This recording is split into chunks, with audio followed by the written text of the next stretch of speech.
জি, sound sound clear আছে কিনা একটু কমেন্ট করবেন, দেখা যাচ্ছে কিনা কমেন্ট করবেন।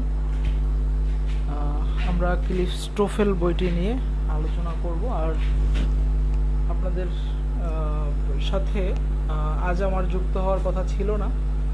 আজ আপনাদের তানভীর স্যারের আসার কথা ছিল আজকে এই ক্লাসটিতে।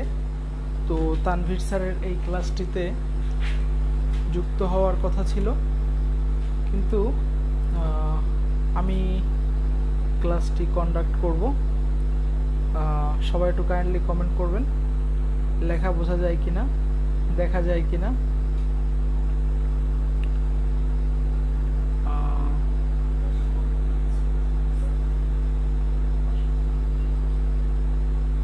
কাইন্ডলি যুক্ত থাকবেন, যুক্ত হয়ে থাকবেন। আমরা ক্লিফটোফেলের কিছু অংশ করিয়েছিলাম গত ক্লাসে, আমরা আজ বাকি অংশ করাবো। কথা শোনা যাচ্ছে কিনা একটু কমেন্ট করবেন, লেখা দেখা যাচ্ছে কিনা একটু কমেন্ট করবেন কাইন্ডলি।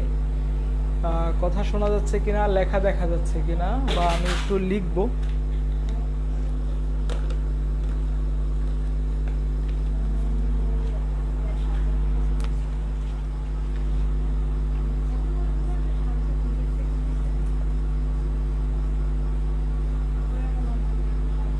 ক্লিফটোফেল এই বইটা, এই বইটার উপরে আমরা প্রথম মিনি টেস্ট পর্যন্ত আজকে শেষ করব। আজকে আমরা প্রথম মিনি টেস্ট পর্যন্ত শেষ করব। কেউ যদি মিস করেন তাহলে অনেকখানি মিস করবেন আশা করছি, কিন্তু মিস করা ঠিক হবে না। গত ক্লাসে আমরা 71 পেজ পর্যন্ত পড়েছিলাম। তো আপনাকে দেখতে পাচ্ছেন, লেখাগুলি দেখতে পাচ্ছেন বা শুনতে পাচ্ছেন কিনা একটু কমেন্ট করলে আমি শুরু করতে পারি। আর শুভ্র বাসাক স্যারের আজকে ক্লাসটা নেওয়ার কথা ছিল, শুভ্র বাসাক স্যার আজকে ক্লাসটি নিতে পারবেন না, এ ব্যাপারে আগেই পোস্ট দিয়েছেন। ঠিক আছে, আগেই শুভ্র বাসাক স্যার পোস্ট দিয়েছেন যে উনি 16 তারিখে ক্লাস নিতে চাচ্ছেন, এবং আপনারা সবাই জানেন। তো আমি ইনশাল্লাহ যদি কখনো ক্লাস না হয় তখন আমাকে পাবেন, সবসময় পাবেন। আপনাদের যেন ক্ষতি না হয়, আপনাদের যেন একটা দিন পিছিয়ে পড়তে না হয়, এই কারণেই মূলত আজকে আমি আপনাদের সামনে দাঁড়িয়েছি। ঠিক আছে, আপনারা যেন পিছনে না পড়েন।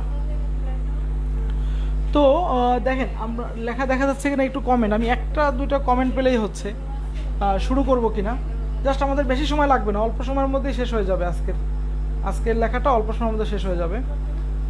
Job seeker clear, thank you. তারপরে হচ্ছে ক্লিয়ার মহান, সবাই যুক্ত, ধন্যবাদ। তো দেখেন, আমরা টোফেলের যে অংশে ছিলাম, আপনাদের কাছে অবশ্যই আমাদের ছবি তুলে দেওয়া আছে, গ্রুপে দেওয়া আছে, আপনারা ওটা দেখবেন। দেখেন, নো, এনি, সাম, তারপর হচ্ছে ইচ এভরি, এটা আমরা দেখিয়েছিলাম, তাই না? আমরা নান অফ দ্য ছিলাম, none of the 71 page, none of the 71 page, none অথবা নো, এই রুলসটা সম্বন্ধে আমরা একটু দেখব। এই রুলসটার ব্যাপারটা হচ্ছে এরকম যে none of the,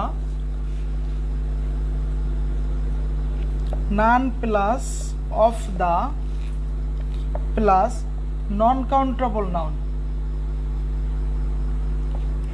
non count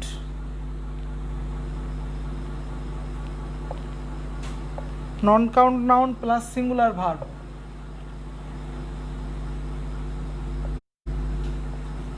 এই যে বিষয়টা মনে হচ্ছে, মূল বিষয়টা হচ্ছে নান অফ দ্য এর পরে এইখানে যদি নন কাউন্টেবল নাউন থাকে তাহলে ভার্বটা হবে সিঙ্গুলার। এটা হচ্ছে আপনাদের মূল বিষয়, মূল জানার বিষয় বা দেখার বিষয় হচ্ছে নান অফ দ্য এর পরে যদি এখানে নন কাউন্টেবল নাউন থাকে তাহলে ভার্বটা হবে singular.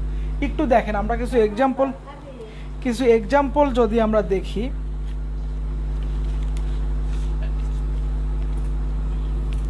None of the counterfeit money has been found.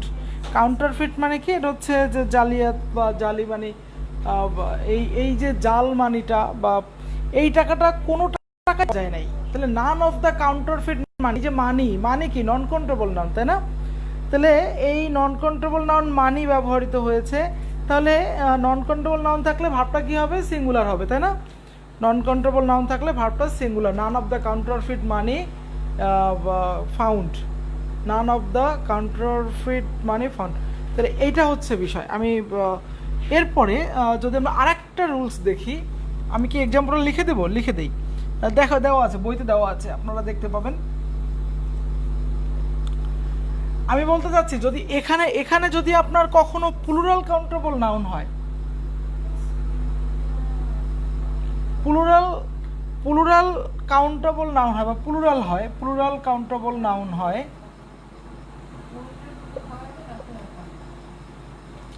তাহলে ভার্বটা কি হবে? অবশ্যই প্লুরাল ভার্ব গ্রহণ করবে। মানে খেয়াল করার বিষয় হচ্ছে প্লুরাল থাকলে প্লুরাল, আর নন কাউন্ট থাকলে সিঙ্গুলার, সিঙ্গুলার থাকলে সিঙ্গুলার। ঠিক আছে? নো এর ক্ষেত্রেও একই নিয়ম, নো এর ক্ষেত্রেও একই নিয়ম। নান অফ দ্য এর ক্ষেত্রে নান থাকলে অফ দ্য থাকবে, নান থাকলে অফ দ্য থাকবে। এরপর নন কাউন্ট থাকবে সিঙ্গুলার ভার্ব। যদি প্লুরাল কাউন্টেবল থাকে তাহলে প্লুরাল ভার্ব। আর যদি আপনার নো থাকে, নো এর পরে নন কাউন্টেবল থাকলে সিঙ্গুলার, আর নো এর পরে প্লুরাল থাকলে, প্লুরাল কাউন্টেবল থাকলে প্লুরাল। এটা হলো বিষয়। তাহলে নান অফ দ্য, নো, এই দুইটা বিষয় ক্লিয়ার কিনা? মানে নান অফ দ্য থাকলে, নন কাউন্টেবল নাউন থাকলে ভার্ব সিঙ্গুলার হবে, এইটার উপরে ডিপেন্ড করে এটা। আর এই প্লুরাল কাউন্টেবল হলে এই প্লুরাল ভার্ব হবে। নো এর ক্ষেত্রেও একই নিয়ম, মানে নান অফ দ্য অথবা নো এই দুইটার ক্ষেত্রেই ভার্বটা সিঙ্গুলারও হতে পারে প্লুরালও হতে পারে। এটা হচ্ছে আপনাদের কাছে মূল বিষয় ছিল, যে ভার্বটা সিঙ্গুলারও হতে পারে প্লুরালও হতে পারে। ঠিক আছে?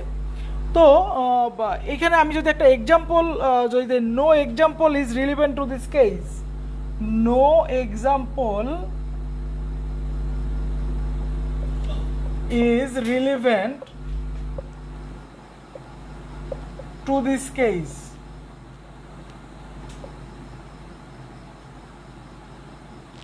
কোনো উদাহরণই এই বিষয়টির সাথে সম্পৃক্ত নয়, প্রাসঙ্গিক নয়।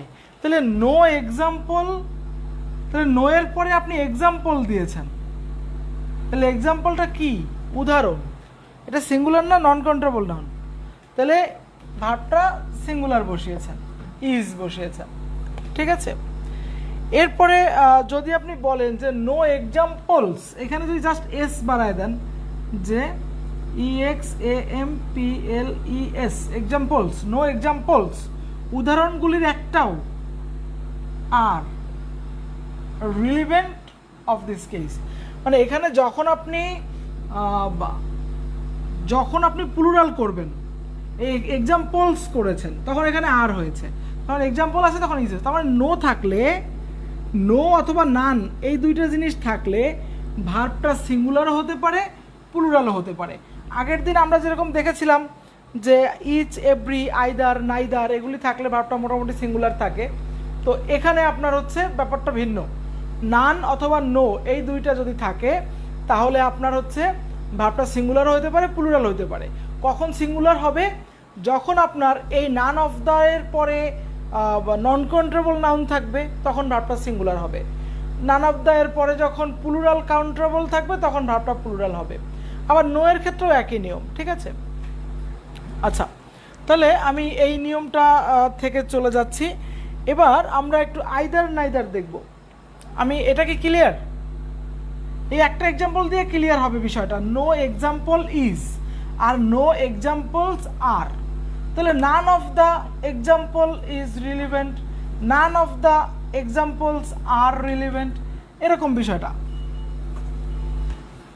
আমি মুছে দিলাম। তাহলে নান অথবা নো এই দুইটা বিষয় আমরা দেখলাম। এবার হচ্ছে আমরা দেখব আইদার নাইদার।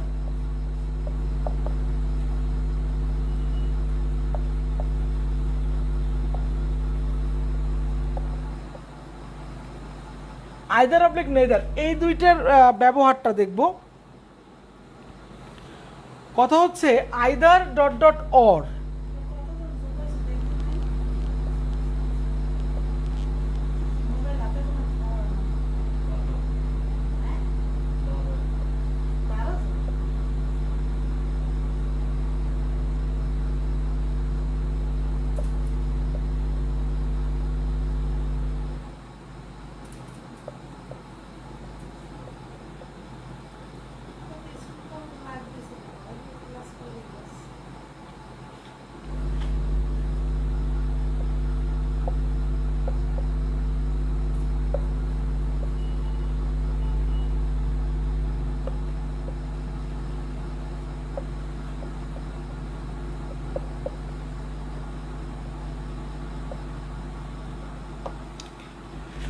দেখেন এই আইদার নাইদারের কথা হচ্ছে, আমরা দেখেছিলাম যে আইদার নাইদারের উপর একটা স্টার ছিল।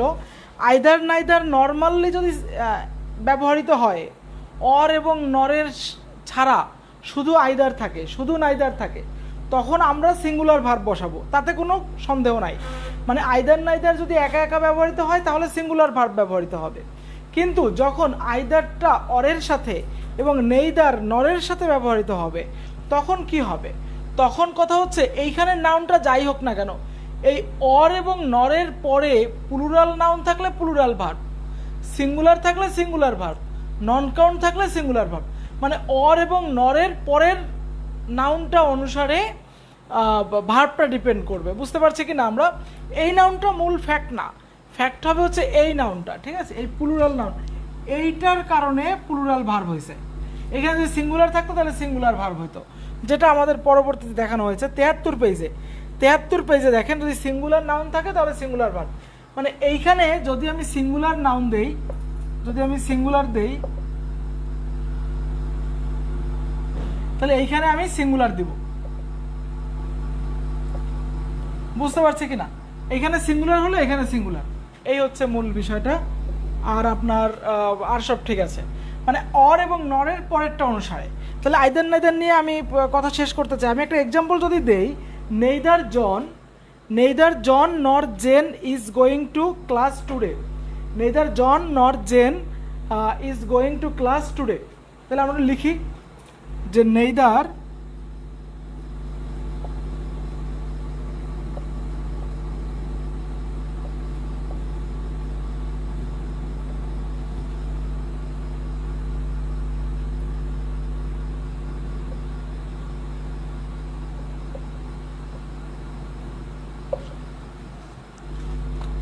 Going to class today.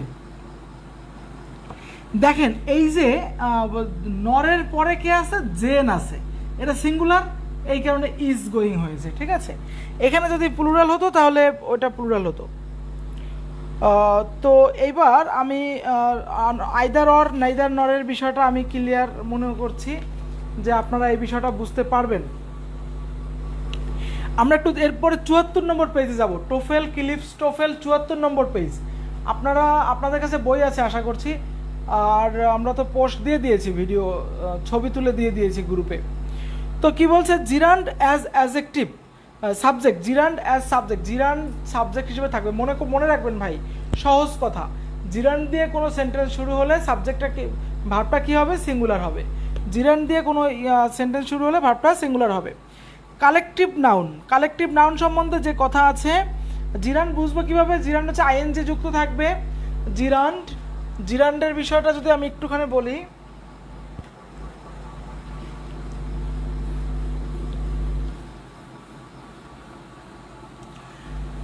ING যুক্ত থাকবে, প্লাস হচ্ছে আপনার নাউন এবং ভার্বের কাজ করবে। আইএনজি যুক্ত থাকবে, নাউন সাবজেক্টের কাজ করবে আর কি। সাবজেক্ট যেখানে যেখানে বসে, জিরান্ড সেখানে সেখানে বসবে। কালেকটিভ নাউন,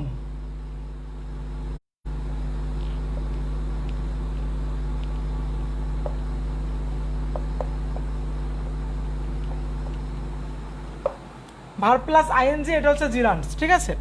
এবার কালেকটিভ নাউন সম্বন্ধে যদি আমি একটু বলি, কংগ্রেস, ফ্যামিলি, গ্রুপ, কমিটি। এই দেখেন কালেকটিভ নাউনের ক্ষেত্রে 2 নম্বর লাইনটা একটু দেখেন। কালেকটিভ নাউনের ক্ষেত্রে 2 নম্বর লাইনটা একটু দেখেন। The following nouns are usually singular. মানে কালেকটিভ নাউনগুলো সিঙ্গুলার হয়। বুঝতে পারছি কি না? কালেকটিভ নাউনগুলো সিঙ্গুলার হয়। তাহলে এখানে মেজরিটির কথা বলা হয়, স্টার দেওয়া আছে। মেজরিটি ক্যান বি সিঙ্গুলার আর প্লুরাল। মেজরিটিটা সিঙ্গুলার হতে পারে, প্লুরাল হতে পারে। It is alone, if it একা হলে সিঙ্গুলার, আর প্লুরালকে ফলো করবে অন প্লুরাল। আচ্ছা, 75 নম্বর পেজে যান। 75 নম্বর পেজে দেখেন কি বলছে? Flock of birds, sheep, herd of cattle, হ্যাঁ, পিক অফ ডগস, তারপর হচ্ছে school of fish, pride of lions. এই যে ওয়ার্ডগুলি দেখেন, এগুলো গ্রুপ। একটা গ্রুপ যখন একই জিনিসের একটা গ্রুপ থাকবে, ওই গ্রুপটাকেও আমরা সিঙ্গুলার হিসেবে কাউন্ট করব। এই যে the flock of birds is clearing overhead, তারপর হচ্ছে স্কুল অফ ফিশ, হ্যাঁ, এক ঝাঁক মাছ, তারপর হচ্ছে প্রাইড অফ লায়ন, ঠিক আছে, মানে সিংহের পাল বা দল, হ্যাঁ, হার্ড অফ ক্যাটেল মানে পশুর পাল, এই বিষয়গুলি আর কি বলা হচ্ছে এখানে। তারপর বলছে collective noun including time, money and measurements used as a whole are singular. দেখেন কালেকটিভ নাউন যখন মেজারমেন্ট বুঝাবে, হ্যাঁ, মানি, মেজারমেন্ট এগুলি বুঝাবে, তখন সেটা কি সিঙ্গুলার। যেমন কি বলছে 20 মাইলস, দেখেন 20 বা 2 মাইল, এই যে 20 এগুলো থাকলে আমরা কিন্তু কাউন্টেবল গুণি। যেমন 20 books I sold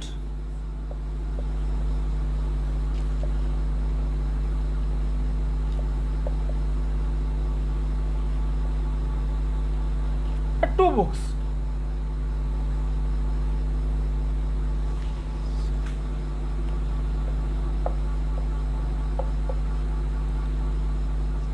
I sold 20 books. এখন কথা হচ্ছে I sold 20 books, সেটা চাইতে আর যদি আমি দেখাই,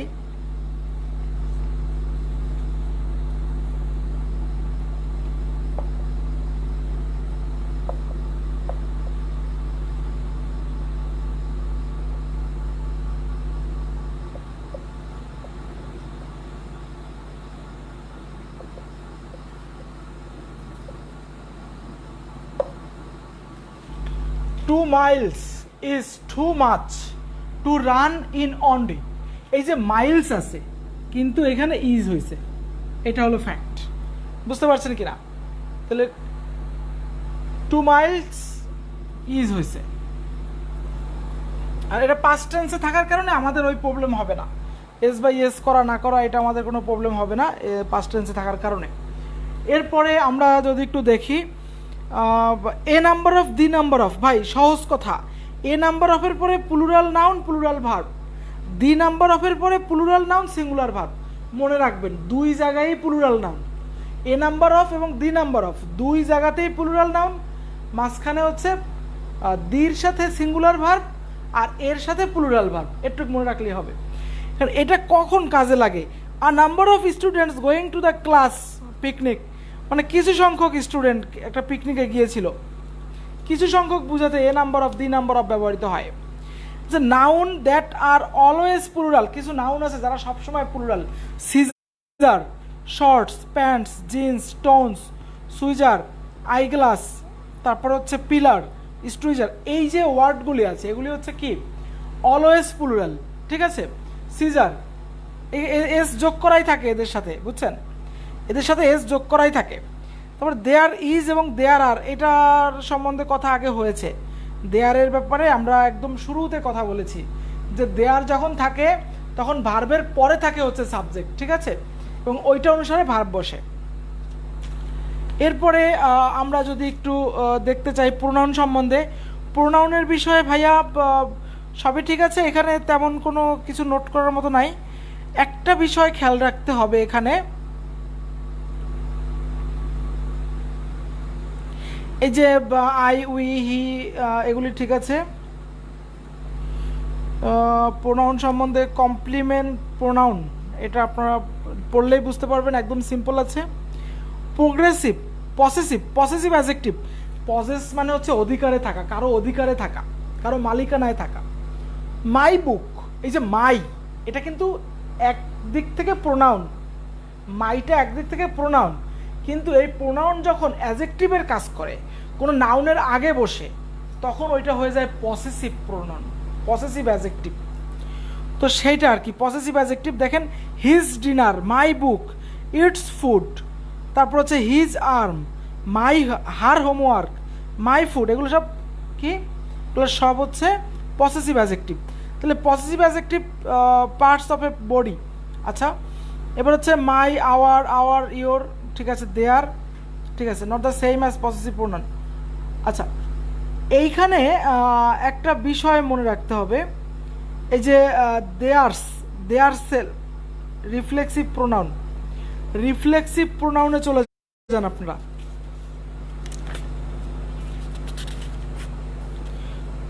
82 পৃষ্ঠা, 82 পৃষ্ঠা রিফ্লেক্সিভ প্রোনাউন, 82 পৃষ্ঠা রিফ্লেক্সিভ প্রোনাউন। এখানে দেখেন ওই যে একদম বক্সের পাশে যে লেখা note, in the plural the self change selves, self হবে না, প্লুরালে সেলফস হয়ে যাবে। কি হবে? সেলফস, SELF, সেলফ হবে কি? Selfs, SELVES, selfs, self selfs. আর দেয়ার সেলফস হবে না, THEIR, দেয়ার, SELVES, এরকম কোনো কিছু হবে না, ঠিক আছে? দেয়ার সেলফস হবে না।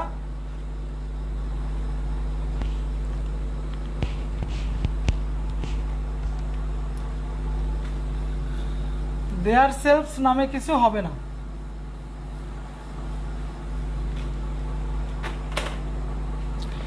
এবার হচ্ছে প্রোনাউন সম্বন্ধে আর তেমন কিছু বলার নাই ভাইয়া। আপনারা একটু 84 পৃষ্ঠায় যাবেন, 84 আপনারা কি দেখতে পাচ্ছেন, শুনতে পাচ্ছেন? আমি তো কোনো কমেন্টই পাচ্ছি না। একটু কমেন্ট না করলে আসলে ক্লাসটা আমি এগোবো কি এগোবো না এটা বুঝতে পারছি না। একটু দু একটা কমেন্ট করেন, বুঝতে পারছেন বা শুনতে পাচ্ছেন, অ্যাটলিস্ট পড়লেই বুঝতে পারবেন। আমি জাস্ট মেইন পয়েন্টগুলো একটু ধরাই দিতে যাচ্ছি, যে বইয়ের এই পয়েন্টগুলো খেয়াল করা দরকার। এখানে মূল বিষয়টা, এই বইটা একবার যদি ব্রেনে নিতে পারেন 2-3 বার পড়ে, তাহলে আপনার ফ্রি হ্যান্ড রাইটিংয়ের কোয়ালিটি অনেক অনেক বেড়ে যাবে। যে অবস্থানেই থাকেন, ফ্রি হ্যান্ড রাইটিংয়ের কোয়ালিটি অনেক অনেক বাড়বে নিঃসন্দেহে। আচ্ছা, একটুখানি দু একটা কমেন্ট করেন যে মে আই কন্টিনিউ। আপনারা কি শুনতে পাচ্ছেন? কোনো প্রবলেম হচ্ছে কিনা একটু কাইন্ডলি কমেন্ট করবেন। এই যে টুকটাক লিখলাম, লেখাগুলো দেখা গেছে কিনা, আমি কোনো ধরনের কমেন্ট পাচ্ছি না একদম। কাইন্ডলি একটু দেখি দু একটা কমেন্ট। বুঝতে পারছেন কি বুঝতে পারছেন না? কারো কোনো কমেন্ট পাচ্ছি না। আজকে ক্লাসটা বুঝতে পারছি যে আপনারা কেউ ক্লাসের জন্য রেডি ছিলেন না, ক্লাসের জন্য আজকে কেউ রেডি ছিলেন না, তারপরেও আমরা ক্লাসটা নিচ্ছি। কাইন্ডলি একটু কমেন্ট করবেন যে শুনতে পাচ্ছেন, অ্যাটলিস্ট বুঝতে না পারেন বা আগে আপনার জানা থাকে সেটা কোনো সমস্যা নাই, একটু কমেন্ট করেন যে স্যার শুনতে পাচ্ছি, তাহলেই হবে। আর সানিয়া জামান জি, ক্লিয়ার, থ্যাংক ইউ সানিয়া জামান। আমি বুঝতে পারছি যে আপনারা সবাই টপিকগুলো জানেন, সহজ টপিকস, কিন্তু টপিকসটা সহজ হলেও ফ্রি হ্যান্ড রাইটিংয়ের ক্ষেত্রে খুব প্রবলেম হয়। আপনারা জানি না কি করছেন। দেখেন, একটু লিখেন, একটা শর্টকাট লিখেন, সবাই খাতা বের করে লিখেন।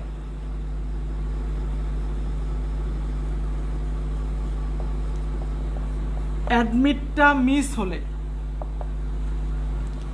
বা জমা দিতে ডিলে হলে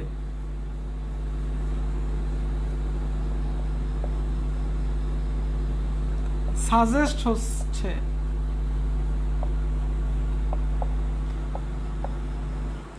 রিসেন্ট পোস্টপোনকে।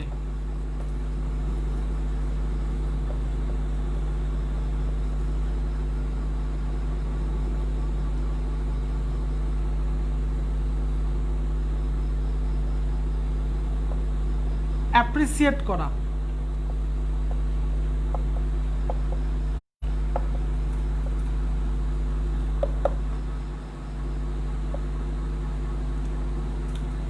অ্যাডমিটটা মিস হলে বা রিপোর্ট জমা দিতে ডিলে হলে সাজেস্ট হচ্ছে রিসেন্ট পোস্টপোনকে অ্যাপ্রিসিয়েট করা।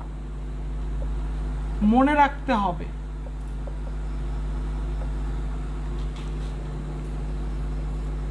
মাইন্ড,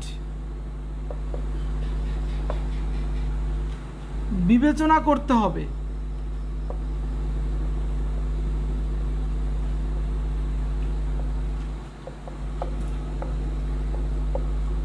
কনসিডার,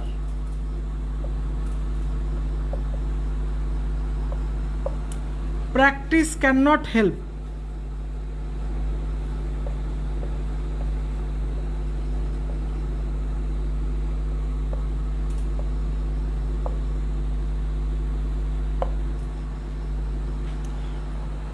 অ্যাডমিটটা মিস হলে বা রিপোর্ট জমা দিতে ডিলে হলে সাজেস্ট হচ্ছে রিসেন্ট পোস্টপোনকে অ্যাপ্রিসিয়েট করা। মনে রাখতে হবে মাইন্ড, বিবেচনা করতে হবে consider, practice can not help. এনজয়টা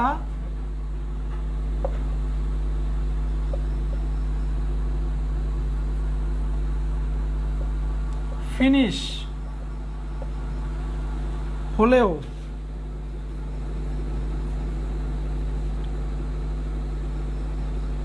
রিজিউমকে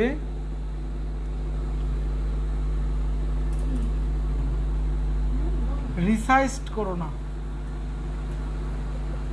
resist.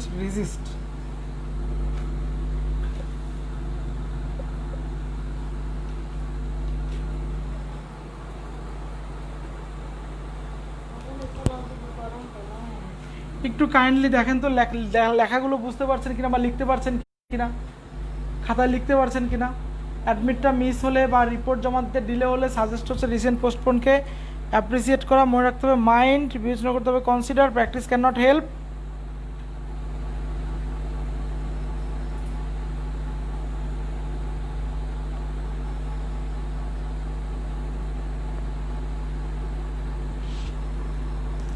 দেখা যাচ্ছে রিস্ক,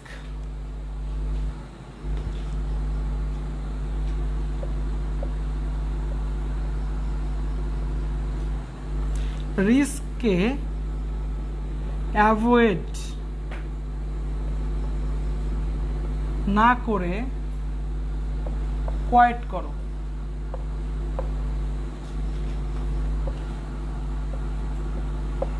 এই যে ওয়ার্ডগুলি আছে admit, miss, report, recent, suggest, delay, postpone, appreciate, তারপর হচ্ছে mind, consider, enjoy, finish, practice can not help, resume, resist, risk, avoid, quite, এই শব্দগুলির পরে সবসময় জিরান বসে।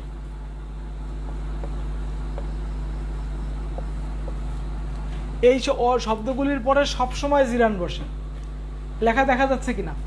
অ্যাডমিটটা মিস হলে বা রিপোর্ট জমা দিতে ডিলে হলে সাজেস্ট হচ্ছে রিসেন্ট পোস্টপোনকে অ্যাপ্রিসিয়েট করা, মনে রাখতে হবে মাইন্ড, বিবেচনা করতে হবে consider, practice can not help, এনজয়টা ফিনিশ হলেও, রিজিউমকে রেজিস্ট করো না, রিস্ককে অ্যাভয়েড না করে রিকল করো, কোয়াইট করো।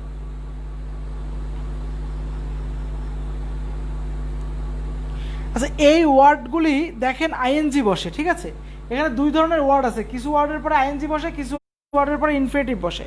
তো আমরা যেটা করব, আমরা তো জানি যে প্রিপোজিশনের পরে এমনিতে আইএনজি বসে আর এই ওয়ার্ডগুলির পরে আইএনজি বসে। এগুলি আমরা একটু দেখব, দেখলে আগে আমরা পড়েছি, অনেকবার পড়েছি, কিন্তু পরীক্ষার হলে খাতায় লেখার সময় আমরা এই ওয়ার্ডগুলি মিস করে বসি, ঠিক আছে? Need to finish the work, I need to finish the work, why I need finishing the work. এই যে নিড টু ফিনিশ এটা আলাদা বিষয়, কিন্তু আমরা ফিনিশিং, ফিনিশের পরে আইএনজি করা, এগুলি দেখতে হবে। Would you mind not smoking in this office, এই অফিসে সিগারেট না খেলে তুমি কি মাইন্ড করবে? John decided not to buy the car, এইগুলি দেখবেন। তারপর হচ্ছে আমি কি এটা মুছবো, এটা কি লেখা হয়েছে? আমি আর একটা দিব, যেটা হচ্ছে এখানে আছে, বইতে আছে, দেখবেন 85 পৃষ্ঠায়।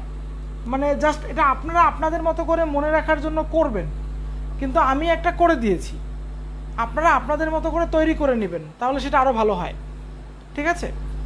তো দেখ মুছবো কিনা, আমি নেক্সটে যাবো কিনা, একটু কমেন্ট করবেন কাইন্ডলি একটু কমেন্ট করবেন যে আমি নেক্সটে যাবো কিনা, এটা লেখা হয়েছে কিনা আপনাদের। আপনারা ভিডিও টেনে টেনে দেখে তারপরে লিখবেন, যেহেতু আজকে অনেকেই বুঝতে পারছে না যে আজকে আমি লাইভে আসছি আমরা, তারপরে অনেকেই হচ্ছে আপনার এক্সাম দিচ্ছে, তো ভিডিওটা থাকবে, আজকে জাস্ট অল্প কিছু করাবো।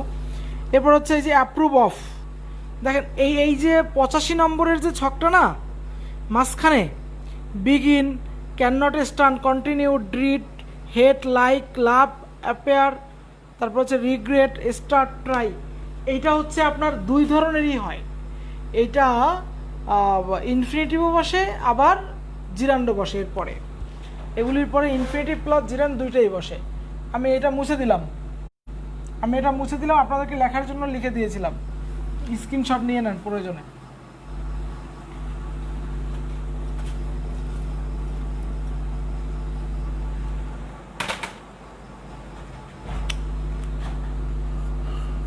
টু প্লাস V1 এই একটা, আর একটা হচ্ছে ভার্ব প্লাস আইএনজি।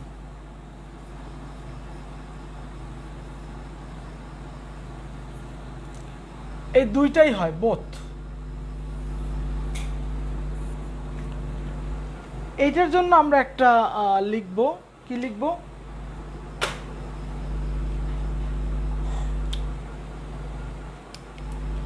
লিখেন ক্যান নট স্ট্যান্ড।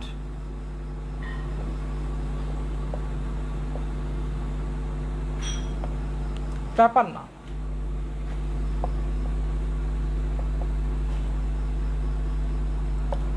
হেড না করে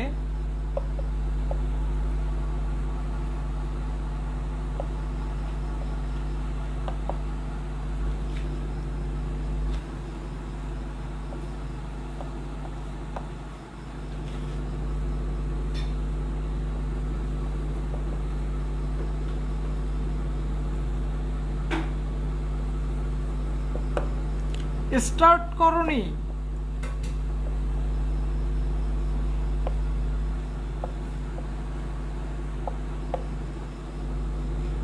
ব্যাপার না,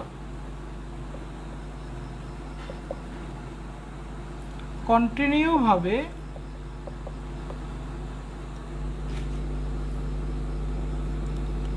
লাভ অথবা লাইক করতে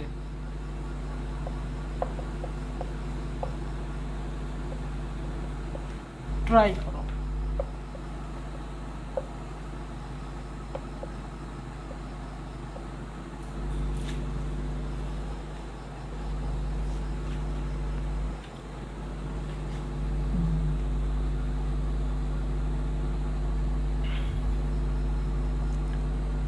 রিগ্রেট করো না।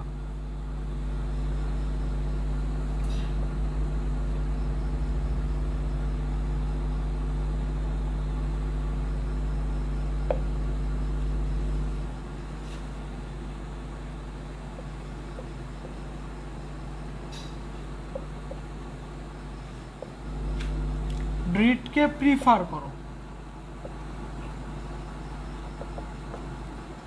ক্যান নট স্ট্যান্ড ব্যাপার না, হেড না করে বিগিন করো, স্টার্ট করোনি ব্যাপার না, কন্টিনিউ ভাবে লাভ অথবা লাইক করো, লাইক করতে ট্রাই করো, রিগ্রেট না করে ড্রিটকে প্রিফার করো।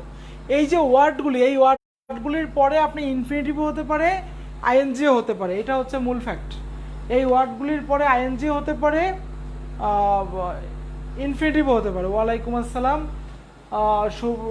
শ্রাবণ আহমেদ, আপনার রেজিস্ট্রেশন নাম্বার লিখেছেন, ক্লাস আইডি লিখেছেন, ধন্যবাদ।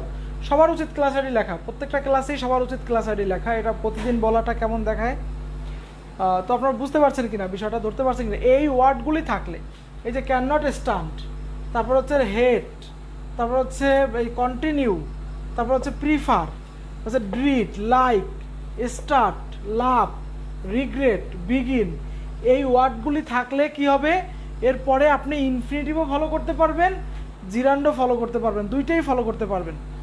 এই কথাটা এখানে বলা হচ্ছে। এরপরে দেখেন এই যে verb plus preposition followed by gerund, এই যে 85 পৃষ্ঠায় এখানে অ্যাপ্রুভ অফ আছে, অফ সবগুলোর শেষে দেখেন প্রিপোজিশন আছে। প্রিপোজিশন থাকলে এমনিতে আইএনজি বসে।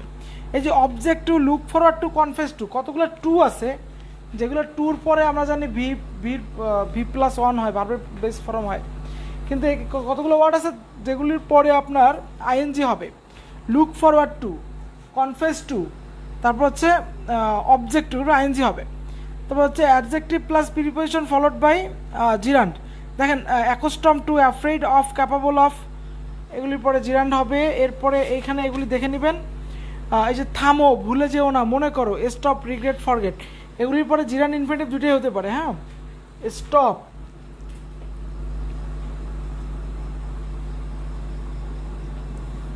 মানে থামো, ব্র্যাকেটে স্টপ, ভুলে যেও না।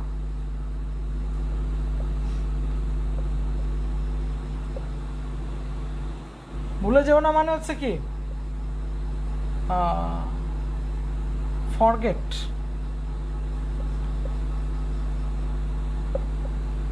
ফরগেটটাকে বলছি, ভুলে যেও না, মনে করো। রিমেম্বার, মনে করো বা স্মরণ করো লিখতে পারেন আপনারা। মানে এই যে স্টপ, ফরগেট, রিমেম্বার এগুলির পরেও জিরান্ড ইনফিনিটিভ দুইটাই বসতে পারে। এরপরে দেখেন 89 পৃষ্ঠা একটু যান, 89 পৃষ্ঠা অ্যালাউ, আস্ক, বিগিন। এখানে মূল বিষয়টা হচ্ছে কি যে ওই যে কমপ্লিমেন্ট এরপরে আবার কি বসে, প্রোনাউন অথবা নাউন বসে, এই জিনিসটা হচ্ছে এখানে খেয়াল করার মতো বিষয়। আমি এটা মুছে দিলাম, হ্যাঁ আপনারা একটু দেখে নেবেন, লিখে নিয়েছেন আমি আশা করছি সবাই লিখে নিয়েছেন।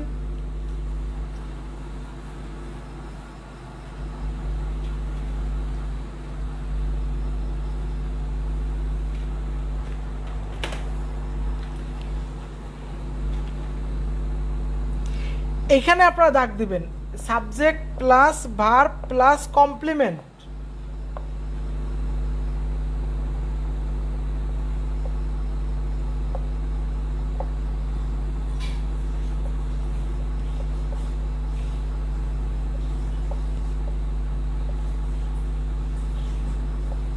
মানে কমপ্লিমেন্ট ফর্ম।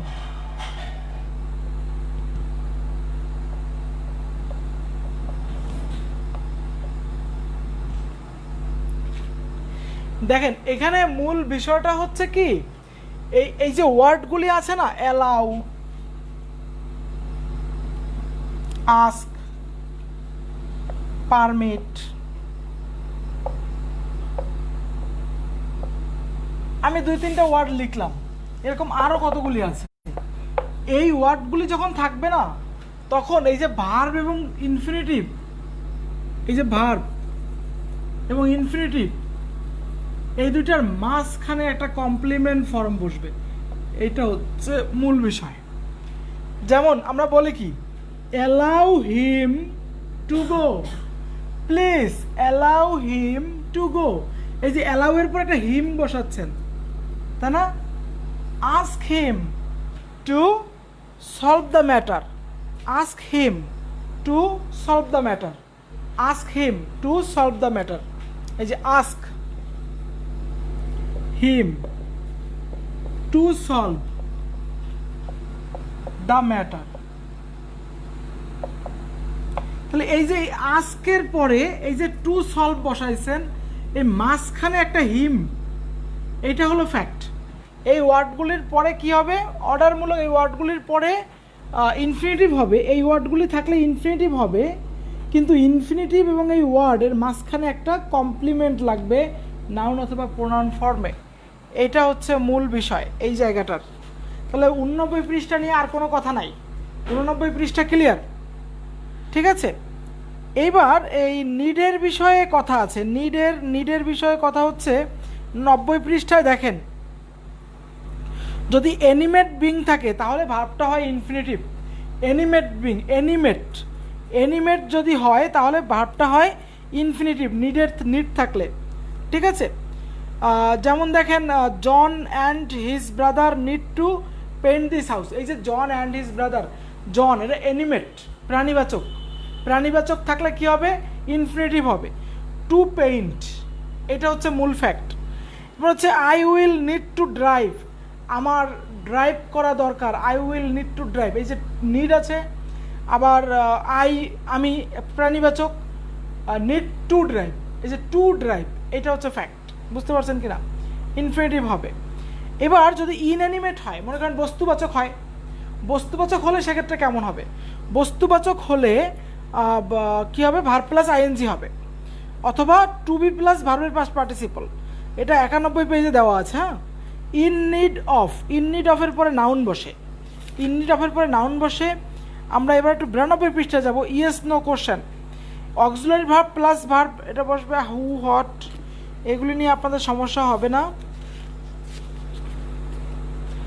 ইমবেডেড কোশ্চেন হচ্ছে, দেখেন ব্যাপারটা এরকম যে যদি নর্মাল কোশ্চেন করেন তাহলে অক্সিলারি ভার্ব যেগুলি আছে না, এই যে অক্সিলারি ভার্বগুলি বসবে হচ্ছে ডাব্লিউএইচ ওয়ার্ডের পরে নর্মাল কোশ্চেনে, আর ইমবেডেড কোশ্চেনে ডাব্লিউএইচ ওয়ার্ডের পরে একটা নাউন আসবে, তারপরে একটা কি বলে ভার্ব আসবে। বুঝতে পারছেন কিনা? যেমন কি বলছে, we have not ascertained where the meeting will take place. সবার কাছে হয়তো বই নাই, আমি একটু লিখে দিতে চাচ্ছি উদাহরণটা। আমার কি উদাহরণ লেখার দরকার আছে নাকি বই আছে সবার কাছে? আমি একটা কমেন্ট চাচ্ছি, আমার কি উদাহরণগুলি লেখার দরকার আছে নাকি বই আছে? বইতে কিন্তু উদাহরণগুলি দেওয়া আছে, একটু কাইন্ডলি কমেন্ট চাচ্ছি, আমি কোনো কমেন্ট পাচ্ছি না, আপনারা কেউ কমেন্ট করছেন না। আপনারা কি আসলে ক্লাস বুঝতে পারছেন? আশা করছি বুঝতে পারছেন, কারণ বই থাকার কথা আপনাদের কাছে। যে কারো কোনো কমেন্ট পাচ্ছি না।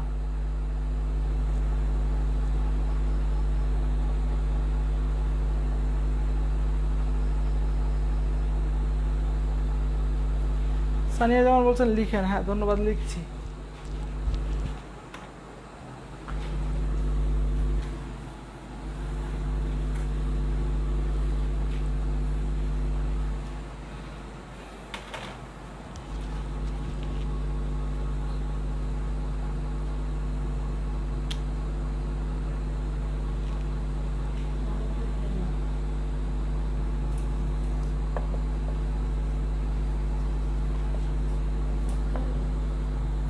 Where will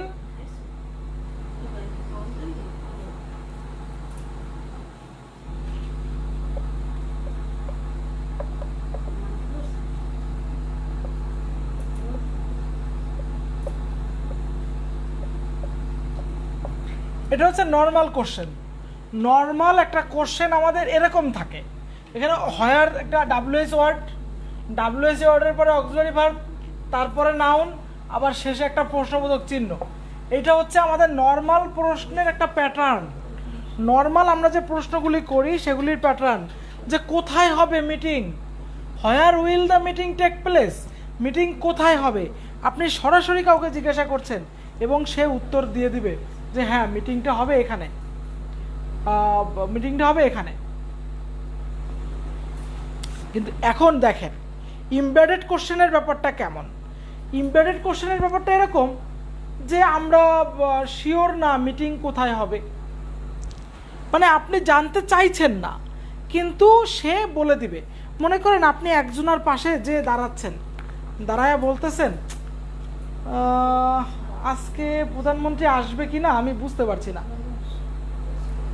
দেখবেন যে পাশের একজন বলে দিচ্ছে হ্যাঁ আসবে আসবে, না না আসবে না আসবে না ঠিক আছে, সে যদি জেনে থাকে তাহলে সে বলে দিবে।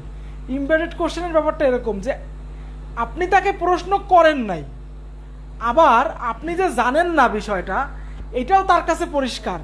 তার মানে কি সে যদি নিজে থেকে আপনাকে জানাইতেও পারে, ব্যাপারটা এরকম। ঠিক আছে, ধরুন একটা বিমান রং এয়ারপোর্টে ল্যান্ড করেছে, সরাসরি বলতে পারেন আপনি যে কেন বিমানটা রং এয়ারপোর্টে ল্যান্ড করলো, এটা একটা প্রশ্ন। আবার আপনি যদি এরকম বলেন যে আমরা ঠিক বুঝতে পারছি না বিমানটা কেন রং এয়ারপোর্টে ল্যান্ড করলো, তাহলে কেউ যদি জেনে থাকে যে হ্যাঁ ভাই তেল শেষ হয়ে গিয়েছিল যার জন্য সে ওই এয়ারপোর্টে ল্যান্ড করে তেল নিয়েছে, বা ওই বিমান যে ইসে চলে আর কি, সরি যা বুঝাতে বুঝতে পারছি, বা এমার্জেন্সিভাবে ল্যান্ডিং করানো লাগছে, নিষেধাজ্ঞা ছিল, তাহলে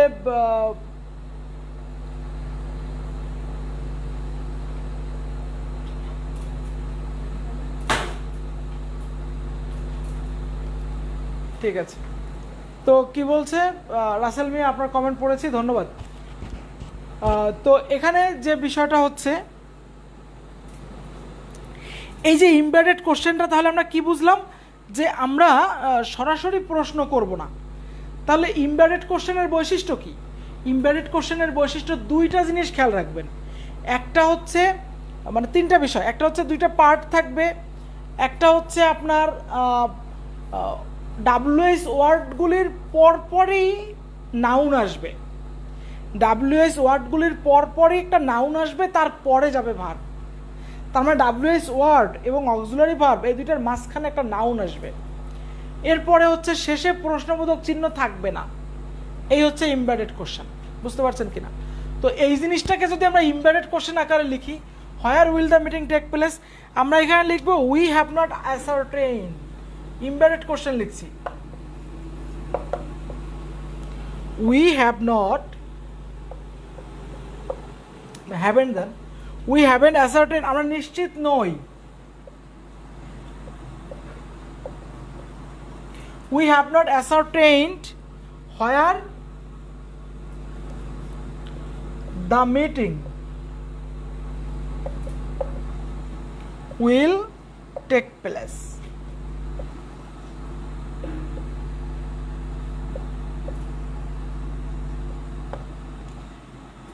We have not ascertained মানে কি আমরা নিশ্চিত নই, আমরা নিশ্চিত নই where the meeting will take place। খেয়াল করেন এইখানে হয়ারের পরেই ছিল উইল, আর এইখানে হয়ারের পরে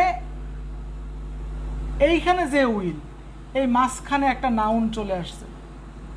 আবার এইখানে প্রশ্নবোধক চিহ্ন ছিল, এইখানে প্রশ্নবোধক চিহ্ন নাই। এখানে প্রথমে একটা বিবৃতিমূলক বাক্য দেওয়া হয়েছে, উই হ্যাভ নট অ্যাসার্টেইন, আমরা বুঝতে পারছি না, আমরা নিশ্চিত নই। তো এই হচ্ছে কোশ্চেন, আর হচ্ছে নর্মাল কোশ্চেন, আচ্ছা ইমবেডেড কোশ্চেন। তো আপনি যদি পরীক্ষার হলে একটা ইমবেডেড কোশ্চেন দিয়ে একটা সেন্টেন্স লিখেন একটা ফ্রি হ্যান্ড রাইটিংয়ের মধ্যে নির্ভুলভাবে, তাহলে অবশ্যই আপনার মার্ক বেড়ে যাবে, আপনার লেখার কোয়ালিটি বাড়বে, মার্ক বাড়বে। বুঝতে পারছেন কিনা? তো এরপরে আরও কয়েকটা এক্সাম্পল আছে, আমি পড়ছি, একটু দেখেন।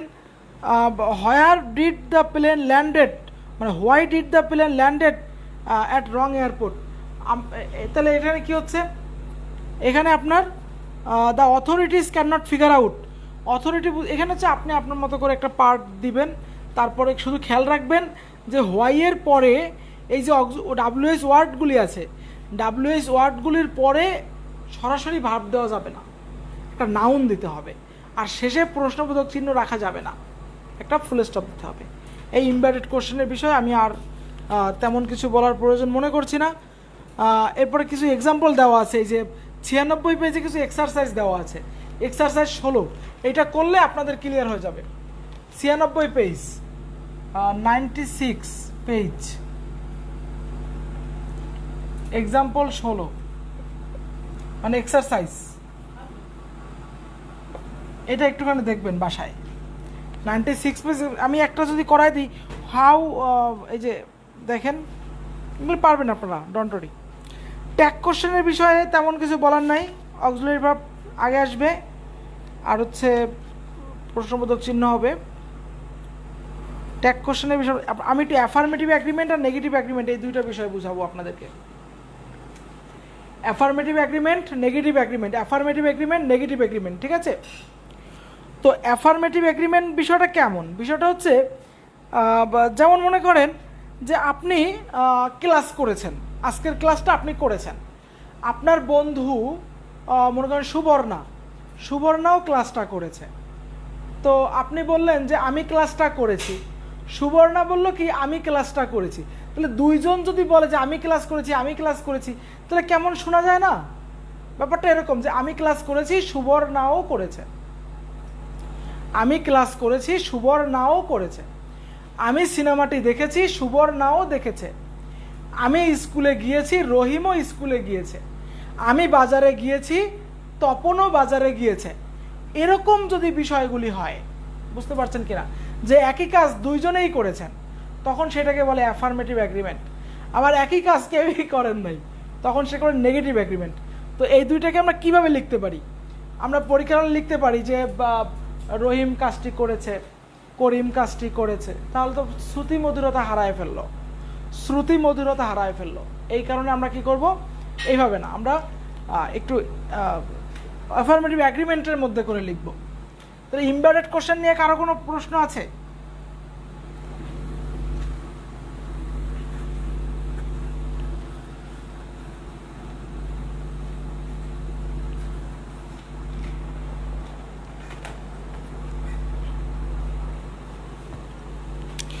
প্রথমে একটা অ্যাফার্মেটিভ সেন্টেন্স থাকবে,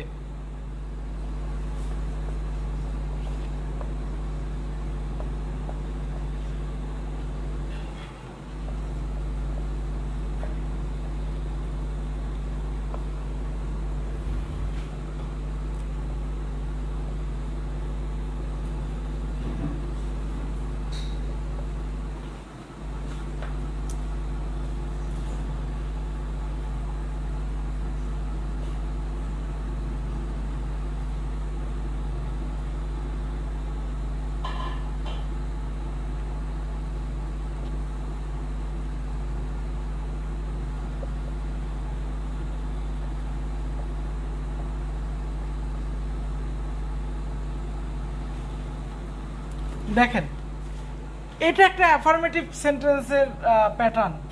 কীরকম বিষয়টা, প্রথমে একটা সেন্টেন্স থাকবে যে মনে করেন আমি কি বলতে চাচ্ছি, আমি বলতে চাচ্ছি যে আমি ক্লাসটা করেছি, তাহলে আপনি লিখেন যে আই হ্যাভ, বি ভার্ব দিয়েছি তো, তাহলে আই অ্যাম দিই।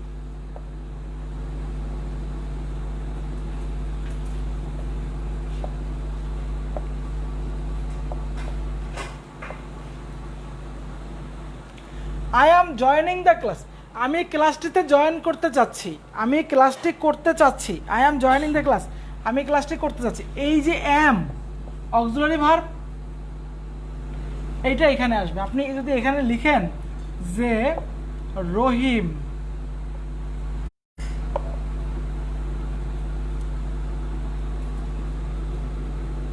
রহিম কি হবে বলেন তো, রহিম ইজ,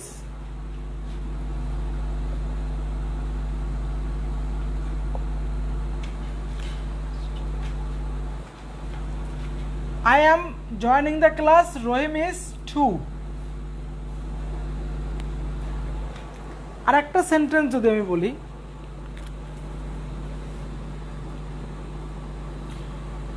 আচ্ছা আমি জাস্ট মূল পয়েন্টটা ধরাই দিচ্ছি, এইখানে যে ভার্বটা হবে না অক্সিলারি ভার্বটা, সেই ভার্বটা মাঝখানে আসবে। যদি এখানে উইল থাকে তাহলে এখানে উইল আসবে, যদি এখানে মনে করেন হ্যাভ থাকে তাহলে এখানে হ্যাভ আসবে। আর এখানে সাবজেক্ট যদি সিঙ্গুলার হয় তাহলে তো হ্যাভ হবে না, এটা হ্যাজ হয়ে যাবে। বুঝতে পারছেন কিনা? এবার কথা হচ্ছে যে এই যে দুইভাবে লেখা যায়, ঠিক আছে? একটা হচ্ছে সাবজেক্ট শুরুতে, টু শেষে, মাঝখানে অক্সিলারি। কোনটা? এই অক্সিলারিটা। এখন লিঙ্ক আপ থাকবে, মানে এটার সাথে অ্যাগ্রিমেন্ট করবে। এখানে যে পার্সন থাকবে তার সাথে মিল রেখে হবে, সরাসরি অ্যাম টু দেওয়া যাবে না, রহিম অ্যাম টু দেওয়া যাবে না, ঠিক আছে কিনা? যদি কেউ লিখে যে সো ইজ রহিম, এটাও কারেক্ট, সো ইজ রহিম।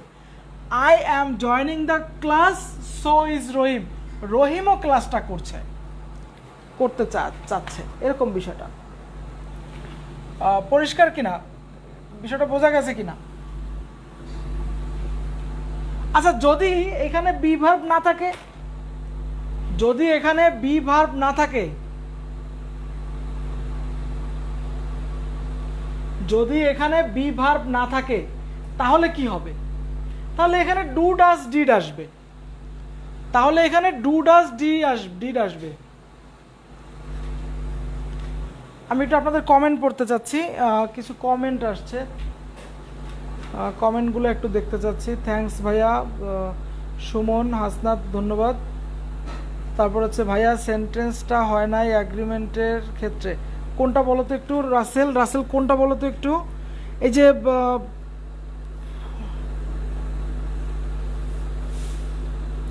যে আই অ্যাম হ্যাপি, তুমি এটা বলছো? এই যে কন্টিনিউয়াস আইএনজি দিয়েছি তাই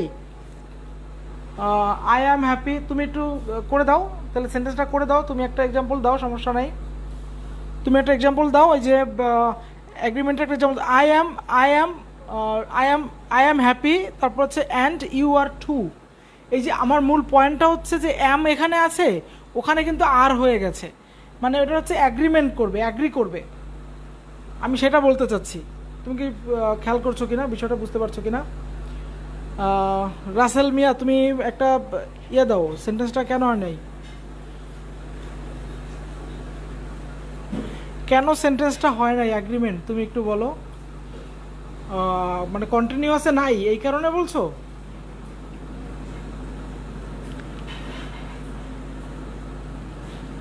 আচ্ছা যাই হোক, তুমি তোমার মতো করে ডিসকাস করো আমার সাথে, আমি একটু কন্টিনিউ করতে চাচ্ছি। তারপরে কি বলছে, 10টার পরেও ক্লাস শুরু হয়েছিল না, তাই চলে গিয়েছি অফলাইনে। সরি মুন ভাই, সরি, আমরা দুঃখিত, আমরা পোস্ট দিয়েছি যদিও। আচ্ছা দেখেন,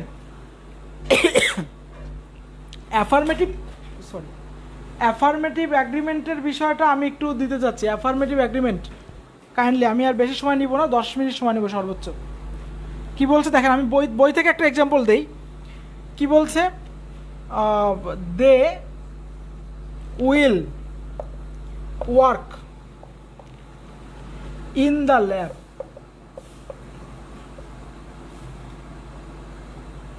টুমরো।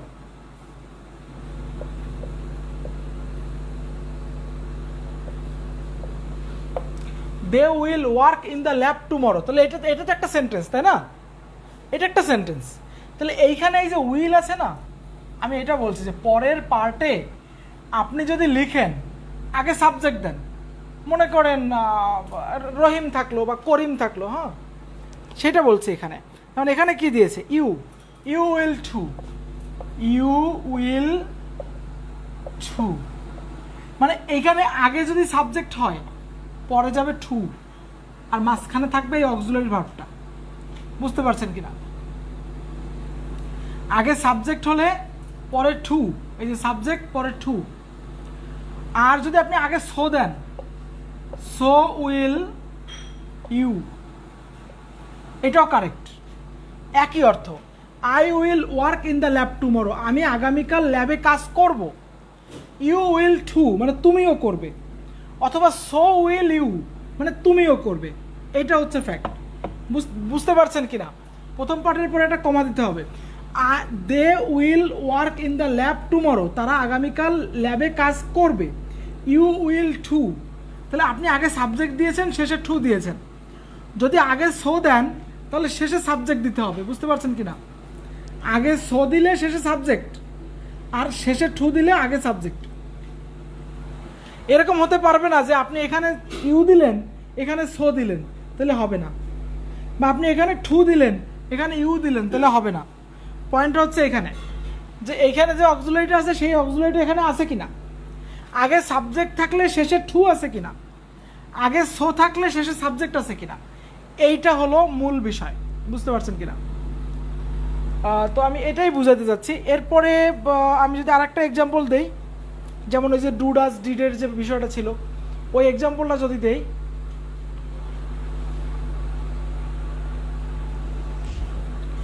ও আচ্ছা, অ্যান্ডের কথা বলছো?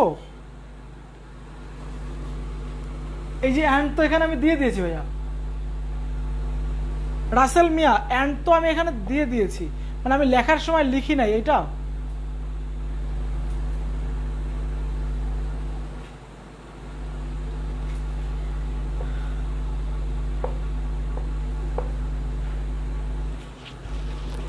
ঠিক আছে, এখানে দেখিয়ে দিয়েছি অ্যান্ড। যাই হোক, এটা মূল পয়েন্ট ছিল না।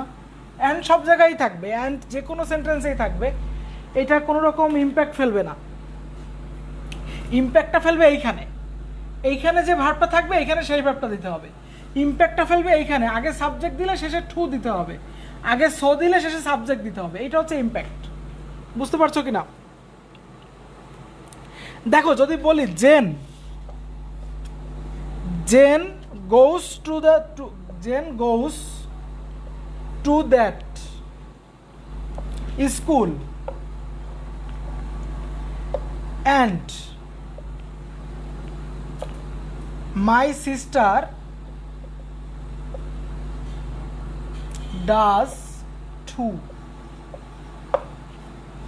Jane goes to that school and my sister does too. এই যে বিষয়টা দেখেন, এই যে জেন গোস, এখানে কোনো অক্সিলারি ভার্ব আছে? কোনো অক্সিলারি ভার্ব কি আছে? নাই। তাহলে এখানে ডাজ আসছে। কেন ডাজ আসছে? কারণ এখানে মাই সিস্টার, এটা থার্ড পারসন সিঙ্গুলার নাম্বার। তুমি দেখো, এই যে এইটা লিখছি আমি, সাবজেক্ট ভার্ব টু, ভার্বটা হচ্ছে বি ভার্ব। তাহলে বি ভার্ব যেহেতু নাই, তাহলে ডাজ আসছে। যেহেতু my sister third person singular number, তার সাথে ম্যাচিং করে ডাজ আসছে। যেহেতু এটা প্রেজেন্ট টেন্সে আছে, এটা পাস্ট টেন্সে থাকলে ডিড আসতো। ঠিক আছে কিনা? আচ্ছা, যদি এখানে থার্ড পারসন সিঙ্গুলার নাম্বার না হয়ে অন্য কিছু হতো, তাহলে এখানে ডু আসতো। এই বিষয়গুলো আমি জাস্ট বলতে চাচ্ছি। এই জিনিসটাই, এই যে my sister does too, Jane goes to that school, Jane ওই স্কুলে গিয়েছিল বা গিয়েছে বা যায়, আমার সিস্টারও যায়, এই যে বিষয়টা, আমি যদি এইভাবে লিখি যে so does my sister, okay, no problem. So does my sister, এটা ওকে। যে Jane goes to school and so does my sister, okay, একই অর্থ দাঁড়াবে, অর্থ একই দাঁড়াবে, কোনো রকম অর্থে পরিবর্তন হবে না।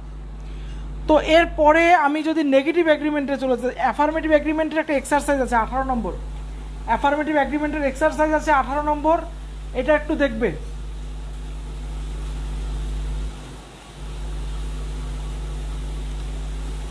অ্যাফার্মেটিভ এগ্রিমেন্টের দেলোয়ার স্যার ক্লাসটা খুব সুন্দর হচ্ছে, ধন্যবাদ ভাইয়া। আমি জানি না কেন যেন মনে হচ্ছে যে আজকে আমি একটু এলোমেলো কথা বলছি, তারপরেও তোমরা একটু দেখো, যদি বুঝতে পারো ভালো লাগবে, ধন্যবাদ। আচ্ছা, নেগেটিভ এগ্রিমেন্টের ব্যাপারটা কেমন? নেগেটিভ এক স্টেটমেন্ট থাকবে। এই যে স্টেটমেন্টটা দেখেছো অ্যাফার্মেটিভ, কোথাও কি নাবোধক কিছু আছে? প্রথম সেন্টেন্সে নাবোধক নাই, তো নেগেটিভ এগ্রিমেন্টের প্রথম সেন্টেন্সে নাবোধক থাকবে। যেমন I did not see Mary this morning, John did not see Mary this morning, এই যে সেন্টেন্সটা, তাহলে নেগেটিভ এগ্রিমেন্টের ব্যাপারটা কেমন খেয়াল করো। নেগেটিভ এগ্রিমেন্টের ব্যাপারটা কেমন, একটা নেগেটিভ স্টেটমেন্ট থাকবে। এখানে যেমন অ্যাফার্মেটিভ ছিল, আমি একটু নেগেটিভ এগ্রিমেন্টে যাচ্ছি, আমি আসি এখন 100 পেজে, নেগেটিভ স্টেটমেন্ট। প্রথমে নেগেটিভ স্টেটমেন্ট থাকবে, তারপরে হচ্ছে অ্যান্ড থাকবে,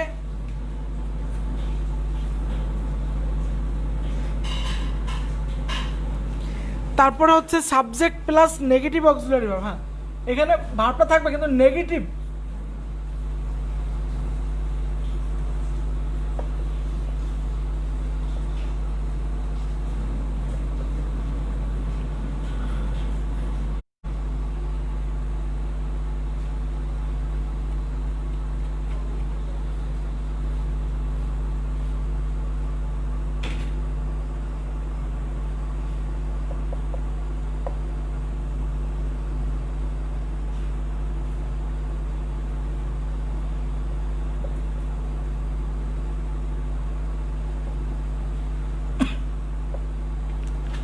দেখো এই বিষয়টা হচ্ছে একদম সেম, মানে কথা হচ্ছে যখন নেগেটিভ স্টেটমেন্ট থাকবে তখন এইখানে কিন্তু নেগেটিভ অক্সিলারি না, এখানে পজিটিভ অক্সিলারি, শুধু অক্সিলারি, মানে positive auxiliary.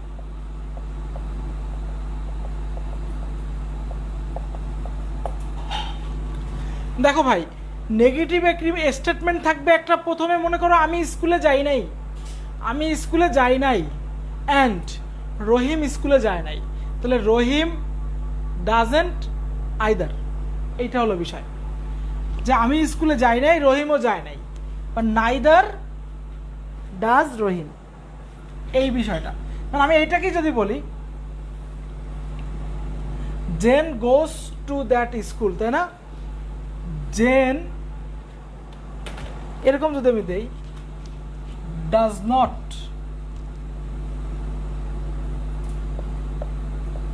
go to that school, দেখো আমি এই সেন্টেন্সটাকে দিচ্ছি, Jane does not go to that school, Jane does not go to that school মানে কি, জেন স্কুলে যায় নাই, জেন স্কুলে does not go to the school, তাহলে কি দেব,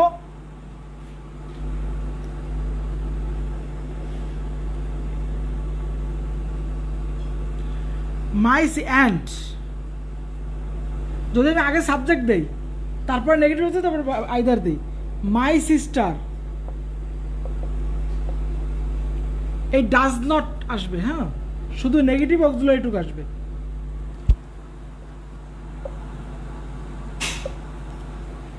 either, does not either, either বলে অনেকে। তাহলে এই যে প্রথমে সাবজেক্ট থাকলে শেষে আইদার বসে, আর মনে রাখবেন এই আইদার যখন থাকে তখন এখানে নেগেটিভ থাকে, আর নেইদার থাকলে আর নেগেটিভ বসে না। তাহলে মানে কি আমার সিস্টারও স্কুলে যায় নাই, তাহলে আমি যদি এটাকে নেইদার, এইটা দিয়ে করি, নেইদার দিয়ে করি, কি লিখবো, নেইদার আগে ডাজ মাই সিস্টার, মানে আমার বোনও যায় নাই, কথা একই। মাই সিস্টার ডাজ নট আইদার এর মানে যা, নেইদার ডাজ মাই সিস্টার এর মানেও তাই। মনে রাখবেন নেইদার নিজেই একটা নেগেটিভ, যার জন্য আর একটা নেগেটিভ নাই, এখানে নট লাগে নাই, আর এটা পজিটিভ, পজিটিভের সাথে নট বসানো যাচ্ছে। তো এইটা হচ্ছে ফ্যাক্ট যে Jane does not go to that school and my sister does not either, মানে জেন স্কুলে যায় নাই, ওই স্কুলে যায় নাই, আমার বোনও যায় নাই। তারপরে আমার যদি বলি নেইদার ডাজ মাই সিস্টার, মানে আমার সিস্টারও যায় নাই, কথা একই দাঁড়াবে। বুঝতে পারছেন কি না? কথা একই দাঁড়াবে। ধন্যবাদ। আর রাসেল মিয়া ধন্যবাদ। পয়েন্টটা ধরতে পারছেন কিনা আপনারা সবাই একটু কমেন্ট করবেন। মানে এখানে নেগেটিভ মনে রাখবেন, একটু মনে রাখার বিষয় যদি আমি বলি কোনটা আগে দিলেন, দেখা গেলো আগে আইদার দিলেন, তারপরে নেগেটিভ অক্সিলারি দিলেন, তারপরে সাবজেক্ট দিলেন, তাহলে কিন্তু এটা ভুল। বুঝতে পারছেন কিনা? মানে আইদার আগে হবে না, আইদার সবসময় শেষেই হবে, আর নেইদার শুরুতে হবে। বুঝতে পারছেন কিনা? আবার নেইদার দিলে কিন্তু নেগেটিভ হবে না, পজিটিভ হবে। এই কয়টা বিষয় খেয়াল করতে হবে। বুঝতে পারছেন কিনা? তো ধন্যবাদ। নেগেটিভ অ্যাগ্রিমেন্টের বিষয়ে আমি আর তেমন কিছু বলতে চাচ্ছি না, আগের মতোই কথাবার্তা, আগের মতোই যে অক্সিলারি ভার্বটা নিতে হবে, নট নিতে হবে। নেগেশন, নেগেশন মানে নট যুক্ত করা এনি এবং সাম। দেখেন সাম ব্যবহার হয় অ্যাফার্মেটিভ সেন্টেন্সে, এনি ব্যবহার হয় নেগেটিভ সেন্টেন্সে অথবা কোশ্চেনমূলক সেন্টেন্সে। হার্ডলি, রেয়ারলি, বেয়ারলি, সিলডম 103 পেজে। Hardly, rarely, barely, seldom, scarcely, তারপর হার্ডলি, এভার, এই জিনিসগুলি হচ্ছে কি যে প্রায় নেগেটিভ, ঠিক আছে? অলমোস্ট নেভার, মানে must B A positive verb. দেখেন ডাবল নেগেটিভ তো হয় না, হয় একটা ডাবল নেগেটিভ আমরা ব্যবহার করতে পারবো না, একটা সেন্টেন্সে ডাবল নেগেটিভ ব্যবহার করতে পারবো না। মানে বিষয়টা হচ্ছে এরকম, এই যে হার্ডলি, রেয়ারলি, তারপর বেয়ারলি, সিলডম,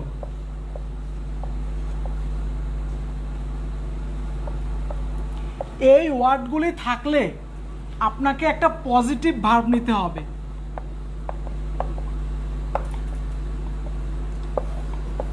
এই ওয়ার্ডগুলি থাকলে পজিটিভ ভার্ব নিতে হবে, কারণ হচ্ছে এরা নিজেরাই নেগেটিভ, তাহলে ডাবল নেগেটিভ কোনো সেন্টেন্সে বসবে না। এটা হচ্ছে মূল থিম। 103 পেজে আপনার টোফেল, ক্লিপস টোফেল বইয়ের 103 পেজে আমরা ছবি তুলে দিয়েছি, গ্রুপ থেকে ছবি দেখে নেবেন, আর ক্লাসের পরে প্রয়োজনে মিলিয়ে নেবেন। সবার কাছে বই আছে আশা করছি। আচ্ছা, এরপরে আপনার নেগেটিভ কমান্ড, এটা আপনারা জানেন। জি ঠিক আছে, তাহলে আমাদের আর তেমন কিছু বলার নাই। 105 পৃষ্ঠায়, 105 পৃষ্ঠায় আমাদের মিনি টেস্ট শুরু হয়েছে। মিনি টেস্ট 1 105 পৃষ্ঠায়, মিনি টেস্ট 1 105 পৃষ্ঠায়, মিনি টেস্ট 1 এটা আপনারা শুরু করবেন। আমি একটু প্রশ্ন করব, যে 13 জন আছেন বা 15 জন আছেন আমি যাদেরকে দেখতে পাচ্ছি, তারা একটু সাথে সাথে উত্তর দেবেন। আমি আপনাদের উত্তর পাওয়ার পরে আর একটায় যাব। আমি জাস্ট 10 মিনিট কন্টিনিউ করব, বা 3-4-5 মিনিট কন্টিনিউ করব। দেখেন, buying clothes are very often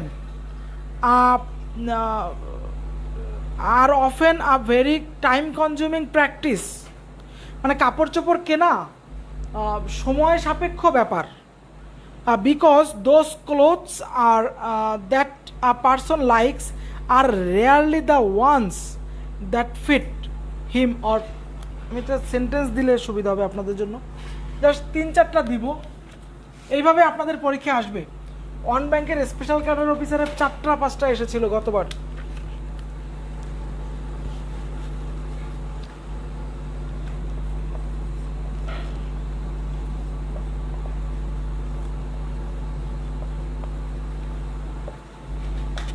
এই আর এর নিচে দাগ আছে। হ্যাঁ, often,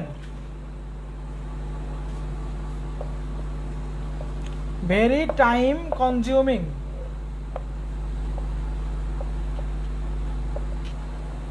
practice, because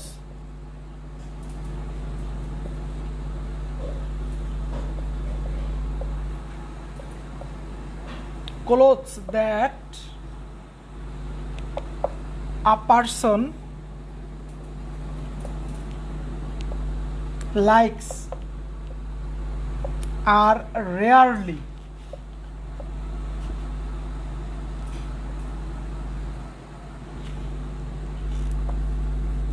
the one that fit him or her। এই যে প্রশ্নটা করেছে না, এখানে একটা দাগ আছে, হ্যাঁ, নিচে এ লেখা আছে, তারপরে হচ্ছে আপনার আ ভেরি টাইম কনজিউমিং, এইখানে আ ভেরি টাইম কনজিউমিং, এটা নিচে বি লেখা আছে, তারপরে হচ্ছে আপনার আর রেয়ারলি বিকজ দোজ, এটার নিচে সি লেখা আছে, তারপর হচ্ছে রেয়ারলি আর রেয়ারলি দ্য ওয়ান্স, এই পর্যন্ত, এটা হচ্ছে ডি। বলেন কোনটা ভুল আছে? Buying clothes are often a very time consuming practice because those clothes that a person likes are rarely the ones that fit him, যেটা তাকে ফিট, তার সাথে মানায়। বলেন এটার অ্যান্সার কি হবে? একটু কমেন্ট চাচ্ছে, এটা অ্যান্সার কি হবে? Buying clothes are often a very time consuming, A হবে, বি হবে, সি হবে, না ডি হবে? মানে কোনটা ভুল আছে, কোনটা ভুল আছে সেটা বের করবেন আপনারা, কোনটা ভুল আছে। বাইং ক্লোথস, আমি অনেক কষ্ট করে একটা লিখেছি, সব লিখবো না, জাস্ট দুইটা লিখবো হয়তো, তারপরে শেষ করে দেব। বাইং ক্লোথস ইজ হবে, হ্যাঁ, সুজন বলছো বাইং ক্লোথস ইজ হবে, থ্যাংক ইউ। আর এর পরিবর্তে ইজ হবে, রাসেল মিয়া, থ্যাংক ইউ। আর এর পরিবর্তে ইজ হবে কেন? কারণ জিরান্ড দিয়ে শুরু হয়েছে, একটা সেন্টেন্স জিরান্ড দিয়ে শুরু হয়েছে। তোমরা একটু যদি দেখো এই পিছনের পেজগুলি, যদি তোমরা একটু দেখো, এই যে আমরা দেখাইছিলাম কত পেজে, 74 পেজে, 74 নম্বর পেজে আমরা দেখাইছিলাম যে জিরান্ড দিয়ে কোনো সেন্টেন্স শুরু হলে কি হয়, ভার্ব সিঙ্গুলার হয়। তাহলে বাইং আইএনজি যুক্ত, তাহলে এটা হচ্ছে আমার জিরান্ড, তাহলে এখানে আমার কি হবে, ইজ হবে, আর হবে না। তাহলে এটা ছিল প্রথমটা, ঠিক আছে। আমি একটু মাঝখান থেকে আর একটা দেখাবো। এখন এটা আমরা 1 নম্বর দেখাইছি, এবার তোমরা একটু 11 নম্বর দেখবা, আমি 11 নম্বর দেখাচ্ছি। এই 50টা তোমরা একটু করবে, 11 নম্বরটা আমি একটু দেখাচ্ছি। 11 নম্বর কি বলছে? The food that mark is cooking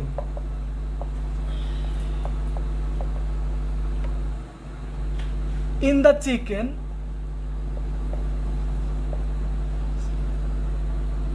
in the kitchen is smelling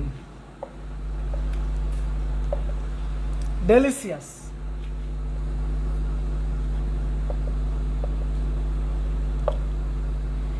দাগ আছে ডেলিসিয়াসের নিচে ডি নম্বর, তারপরে দাগ আছে দা ফুডের নিচে এ নম্বর, তারপরে দাগ আছে ইজ কুকিং বি নম্বর, তারপরে দাগ আছে ইজ স্মেলিং সি নম্বর। বলো তোমরা এটার মধ্যে কোনটা ভুল আছে? 11 নম্বর প্রশ্নে কোনটা ভুল আছে? এ বি সি ডি, বলো 11 নম্বর কোনটা ভুল আছে? হ্যাঁ, আমি এখান থেকে দেখতে পাচ্ছি 11 নম্বরে কোনটা ভুল আছে, তোমরা একটু কমেন্ট করো। The food that Marx is cooking in the kitchen is smelling delicious, বলো এটা কোনটা ভুল আছে? আমি একটু কমেন্ট চাচ্ছি কাইন্ডলি। সুজন বলছো স্মেলস সি, সুজন বলছো স্মেলস সি, সুজনটা নিলাম স্মেলস, রাসেল বলছো স্মেলস সি। তারপরে আর কেউ কমেন্ট করো, তোমরা কমেন্ট করো।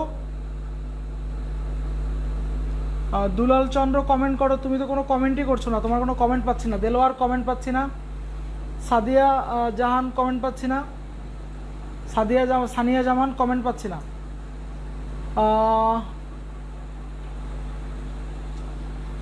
সি হবে, আব্দুল্লাহ আল মামুন সি হবে। হ্যাঁ, থ্যাংক ইউ, আপনারা বিষয়টা ধরতে পেরেছেন। এটা কোথায় ছিল বলেন তো? এটা কেন হবে না, কেন স্মেলস হবে? এটা কত নম্বর পেজে আমরা পড়েছি টোফেলের? ক্লিফস টোফেলের কত নম্বর পেজে আমরা পড়েছি? আমরা একটু খুঁজে দেখতে চাই।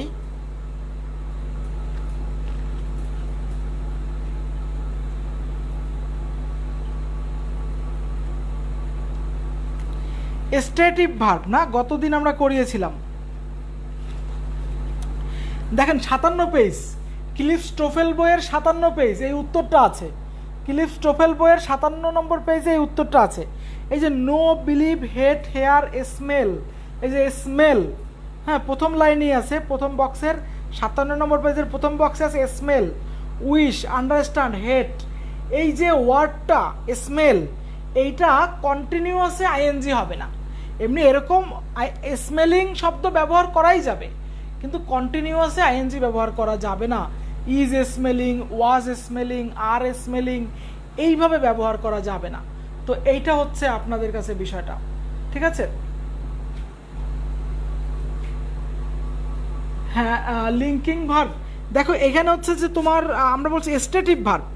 তুমি একটু 57 নম্বর পেজে দেখো রাসেল মিয়া, 57 নম্বর পেজে তুমি একটু দেখো ভাইয়া, এখানে স্ট্যাটিভ ভার্বে বলা হয়েছে। ব্যাপারটা হচ্ছে এরকম যে know, understand, believe, hate, hear, seem, sound, smell, wish, want, এই শব্দগুলি যদি থাকে কোনো সেন্টেন্সে, এইগুলির সাথে কন্টিনিউয়াস টেন্সে এই ওয়ার্ডগুলি ব্যবহার করা যায় না, এই ভার্বগুলি ব্যবহার করা যায় না।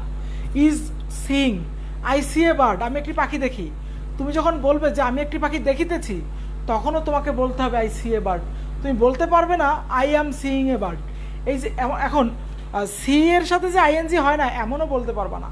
সি এর সাথে আইএনজি হয়, কিন্তু সিং ইজ বিলিভিং, সি এর সাথে আইএনজি হয়, কিন্তু এভাবে হয় না। তাহলে থ্যাংক ইউ, আমরা খুবই খুবই সন্তুষ্ট তোমাদের প্রতি, ভালো পারছো তোমরা। তাহলে এটা স্মেলিং সি নম্বরটা ভুল আছে, ঠিক আছে। তারপর আমি আরেকটা প্রশ্ন দিচ্ছি, 12 নম্বর কি বলছে? AFT আর আফটার জন,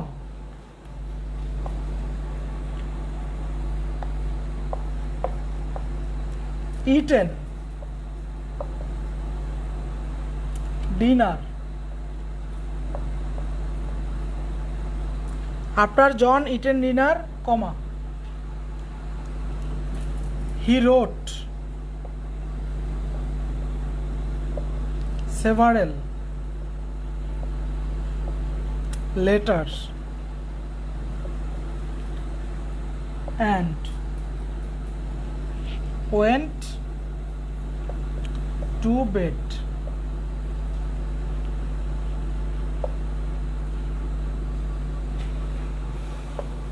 বলেন, এখানে দাগ আছে, ইটেনের নিচে দাগ আছে, তারপরে দাগ আছে হচ্ছে হি রোট, এটা এ, হি রোট এটা বি, তারপরে হচ্ছে সেভারেল লেটার্স এটা সি, তারপর হচ্ছে ওয়েন্ট টু বেড এটা ডি। বলো এটাই ভুল কি আছে? After John eaten dinner he wrote several letters and went to bed, এটাই কোনটা ভুল আছে? অ্যাট হবে, অ্যাট ডিনার হবে, হ্যাড ইটেন হবে, অ্যাট ডিনার হবে, হ্যাড ইটেন হবে না। বাপ্পি চন্দ্র দাস তোমারটা সঠিক হয়েছে, হ্যাড ইটেন। সুজন এটা তোমার ভুল হয়েছে, সুজন এটা তোমার ভুল হয়েছে। দেখো আফটারের পরে আমরা বলেছিলাম কি যে অতীতের দুইটা কাজ যদি পরপর হয়, তোমরা একটু, আমি পেজ বের করে দিই, পেজ বের করো তাহলে ধরতে পারবা। তোমাদের কাছে খায়রুল অ্যাডভান্স ম্যাথ সরি বইটা তো অবশ্যই আছে তোমাদের কাছে, ক্লিফস টোফেল, আমরা ছবি তুলে দিয়েছি গ্রুপে, না থাকলে দেখে নিতে পারবা।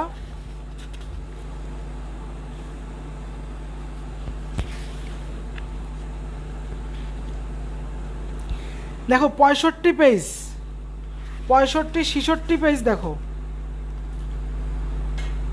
66 পেজ দেখো, 66 পেজ এই যে আফটার, 66 পেজের একদম শেষের বক্স, তোমরা কি পেয়েছো? 66 পেজের শেষের বক্স, আফটার সাবজেক্ট, তারপর হচ্ছে পাস্ট পারফেক্ট, তারপরে verb.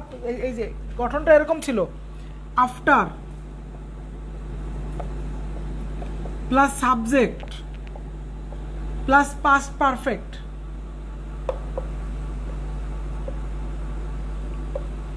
Plus subject plus simple past,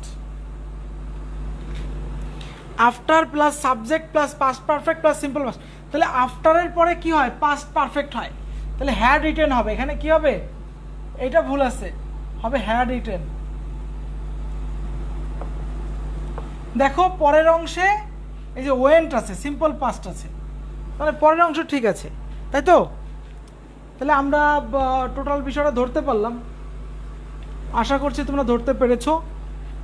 তো আমি কি আরও কয়েকটা এক্সাম্পল করাবো নাকি তোমরা বাসায় করে নেবে?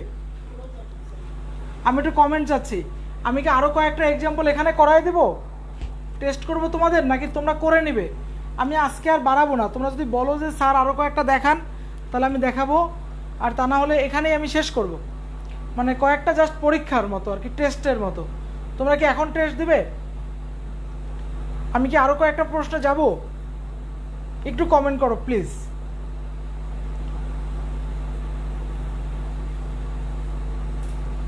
আমি তেমন কোনো কমেন্ট পাচ্ছি না, আমার মনে হয় তোমরা আর চাচ্ছ না যে আমরা আর একটু কন্টিনিউ করি, তাই তো?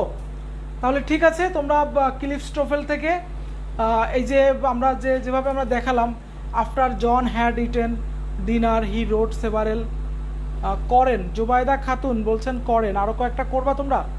তাহলে আমি আরও কয়েকটা এক্সাম্পল দিতে পারি, দেখতে চাচ্ছি যে তোমরা এটা কিভাবে করো, সমাধানটা কিভাবে করো। ঠিক আছে, আমি আরও কয়েকটা দিতে চাই। ঠিক আছে, আমি আর একটা দিচ্ছি, আরও চাই। Abdullah Al Mamun, thank you, thank you, thank you. তোমাদের এনার্জি থাকলে আমার খুবই ভালো লাগবে। তোমরা পরিশ্রম করছো, অনেক রাত হয়েছে, তারপরেও তোমরা আছো। হ্যাঁ, তোমরা একটু 45 নম্বর দেখো, 45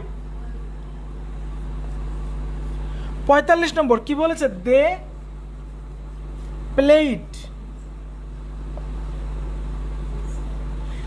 played so good game.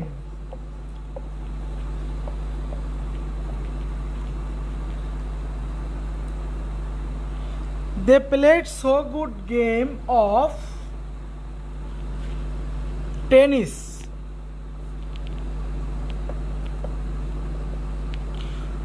last night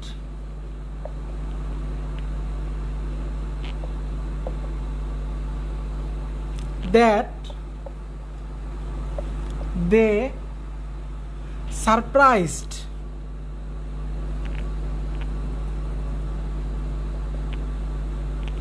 their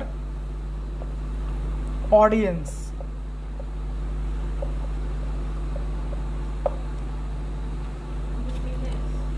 তাহলে প্লেডের নিচে একটা দাগ আছে, এ নম্বর, তারপরে সো গুড গেম, এটা হচ্ছে বি নম্বর,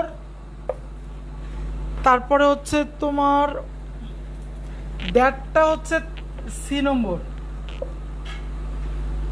আর হচ্ছে দেয়ার, এই দেয়ারটা হচ্ছে ডি নম্বর। বলেন এটার মধ্যে কোনটা ভুল আছে? They played so good game of tennis last night that they surprised their audience. বলেন এটাই কি ভুল আছে? such a good game, thank you.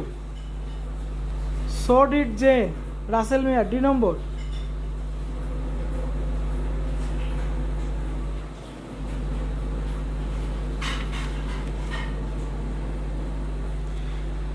ভালো করে দেখো রাসেল, ভালো করে দেখো এখানে কি হচ্ছে।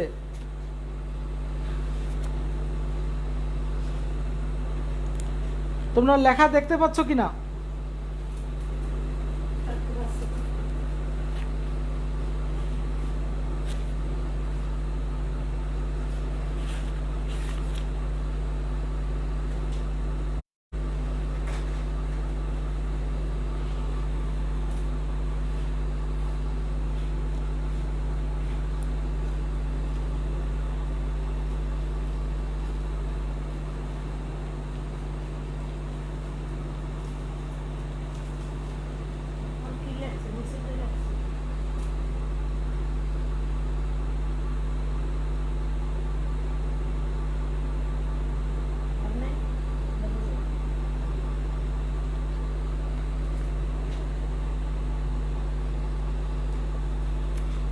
ক্লাসটা কি মানে এটা কি সমাধানটা কি হবে বলো?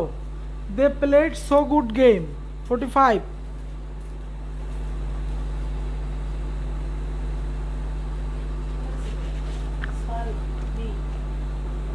কে বলছে?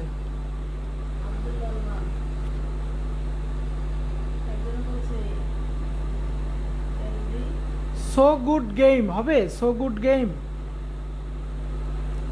সো গুড গেম হবে।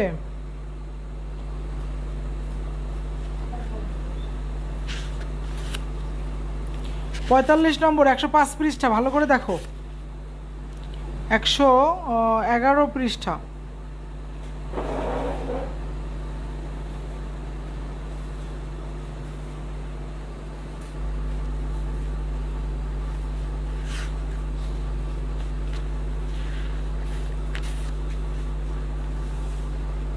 বলো এটা অ্যান্সার কি হবে?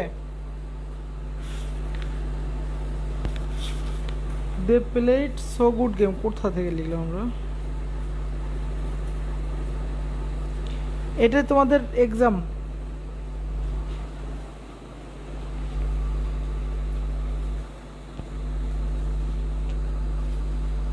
সাচ আ গুড গেম,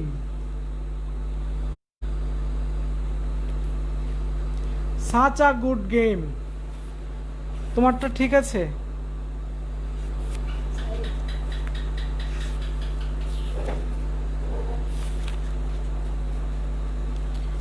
তোমার এটা ঠিক আছে? সুজন, সুজন তোমারটা ঠিক আছে, thank you. They played such a good game, such a good game. তাহলে এটা ক্লিয়ার, ধন্যবাদ। এটা তোমরা পাবে হচ্ছে পেজ নম্বর বের করে দিচ্ছি, দাঁড়াও 1 মিনিট।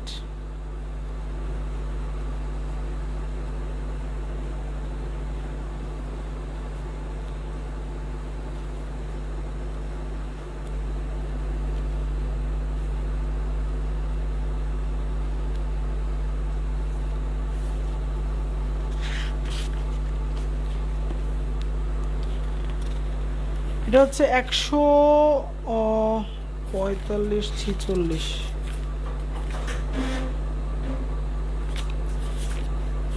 এটা পরের পরের মিনিটেস 2-তে আমরা চলে গেছি, ঠিক আছে? পেজ এলোমেলো হওয়াতে মিনিটেস 2-তে চলে গেছি।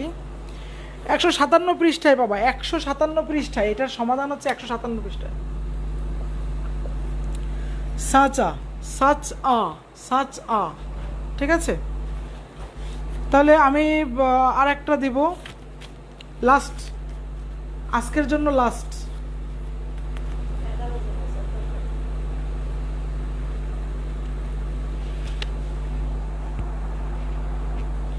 আজকের জন্য last.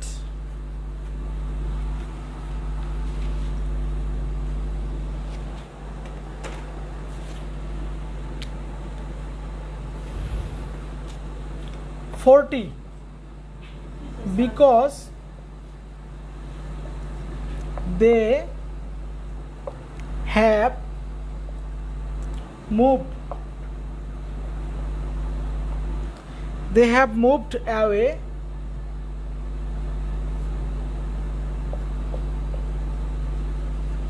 they hardly never go to the beach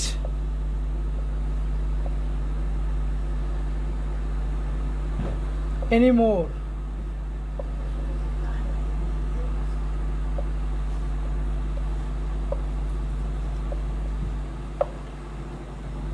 তাহলে এখানে তোমাদের দাগ আছে বিকজ এর উপরে এ,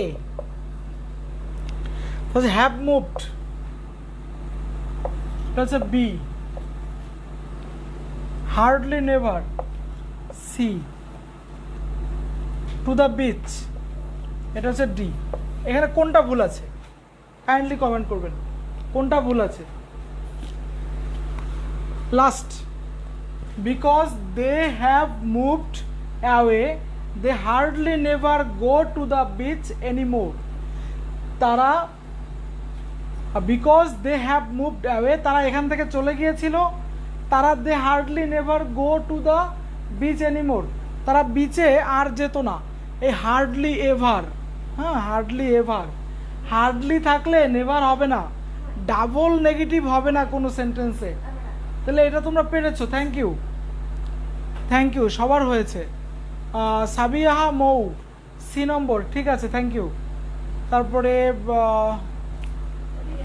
থ্যাংক ইউ হয়েছে তোমাদের, রাসেল মিয়া ঠিক আছে, সুজন ঠিক আছে, thank you.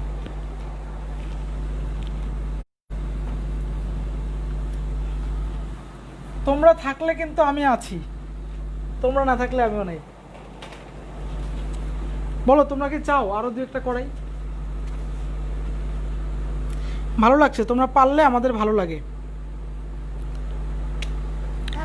47 47 there are new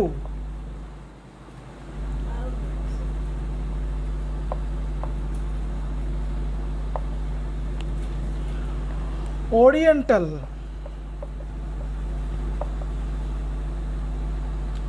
there's a new oriental restaurant.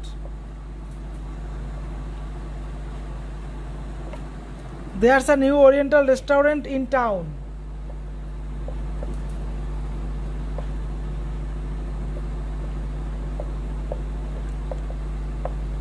Isn't it? There's a new oriental restaurant in town, isn't it? তাহলে এটা হচ্ছে এর নিচে একটা দাগ আছে, তারপর হচ্ছে নিউ এর নিচে বি, তারপরে হচ্ছে ইন টাউন এটার নিচে সি, তারপরে হচ্ছে ইজেন্ট ইট এটা হচ্ছে ডি। বলো এখানে কোনটা ভুল আছে? একটা ট্যাগ কোশ্চেন দিয়ে দিলাম, ট্যাগ কোশ্চেন, এটা কোনটা ভুল আছে? D, isn't there. Sabia Mou D, ঠিক আছে, থ্যাংক ইউ। সুজন ডি, ঠিক আছে, থ্যাংক ইউ। তাহলে এটা তোমরা পারছো না, 47 ডি, থ্যাংক ইউ, 47 ডি হবে answer, thank you.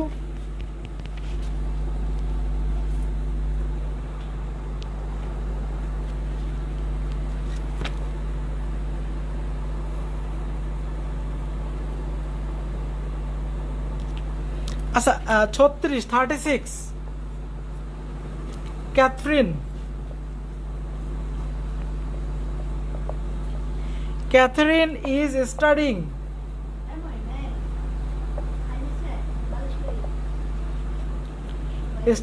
law. Catherine is studying law at the university.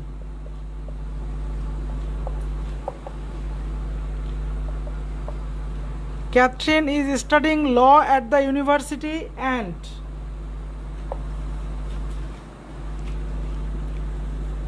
so does John.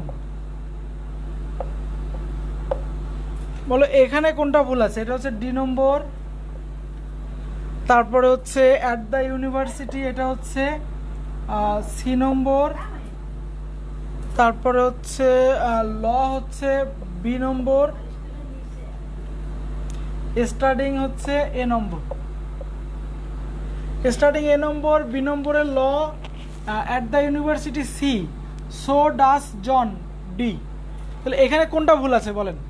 Catherine is studying law at the university, Catherine ইউনিভার্সিটিতে law পড়ছে, সো ডাস জন, কোনটা ভুল আছে? D number. সঠিক কি হবে? রাসেল মিয়া, কেন ভুল আছে? সঠিক কি হবে? থ্যাংক ইউ, ডি হবে সঠিক, বুঝতে পারলাম ডি হবে। কিন্তু কেন? তোমাদের কি মনে আছে আমি অ্যাফার্মেটিভ অ্যাগ্রিমেন্ট লিখিয়েছিলাম? অ্যাফার্মেটিভ অ্যাগ্রিমেন্টে স্টেটমেন্টটা একটা পজিটিভ স্টেটমেন্ট থাকবে, তারপরে আমি বলেছিলাম দুইটা ফরম্যাট, একটা ফরম্যাট হচ্ছে subject plus auxiliary plus two,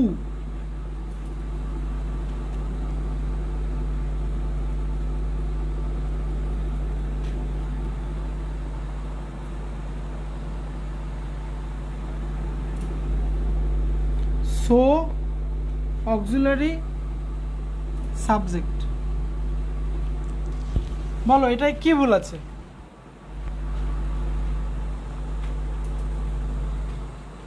Catherine is studying law.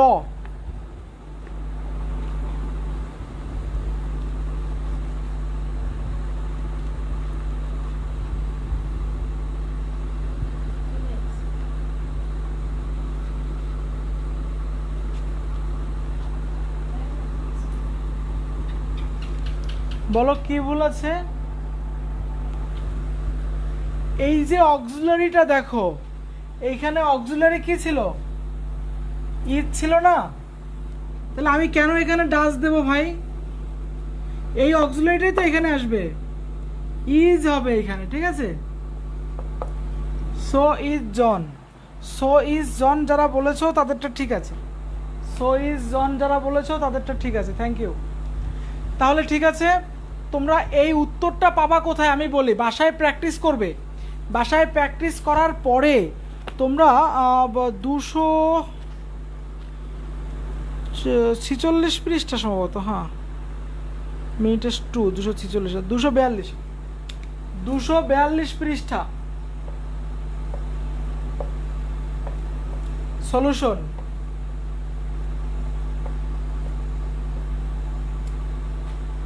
Solution 242 পৃষ্ঠায় দেওয়া আছে, ঠিক আছে? সলিউশন 242 পৃষ্ঠায় দেওয়া আছে, তোমরা একটু দেখবে। সলিউশন 242 পৃষ্ঠায় দেওয়া আছে। ধন্যবাদ সবাইকে, অনেক কষ্ট করে তোমরা ছিলে শেষ পর্যন্ত যারা আছো।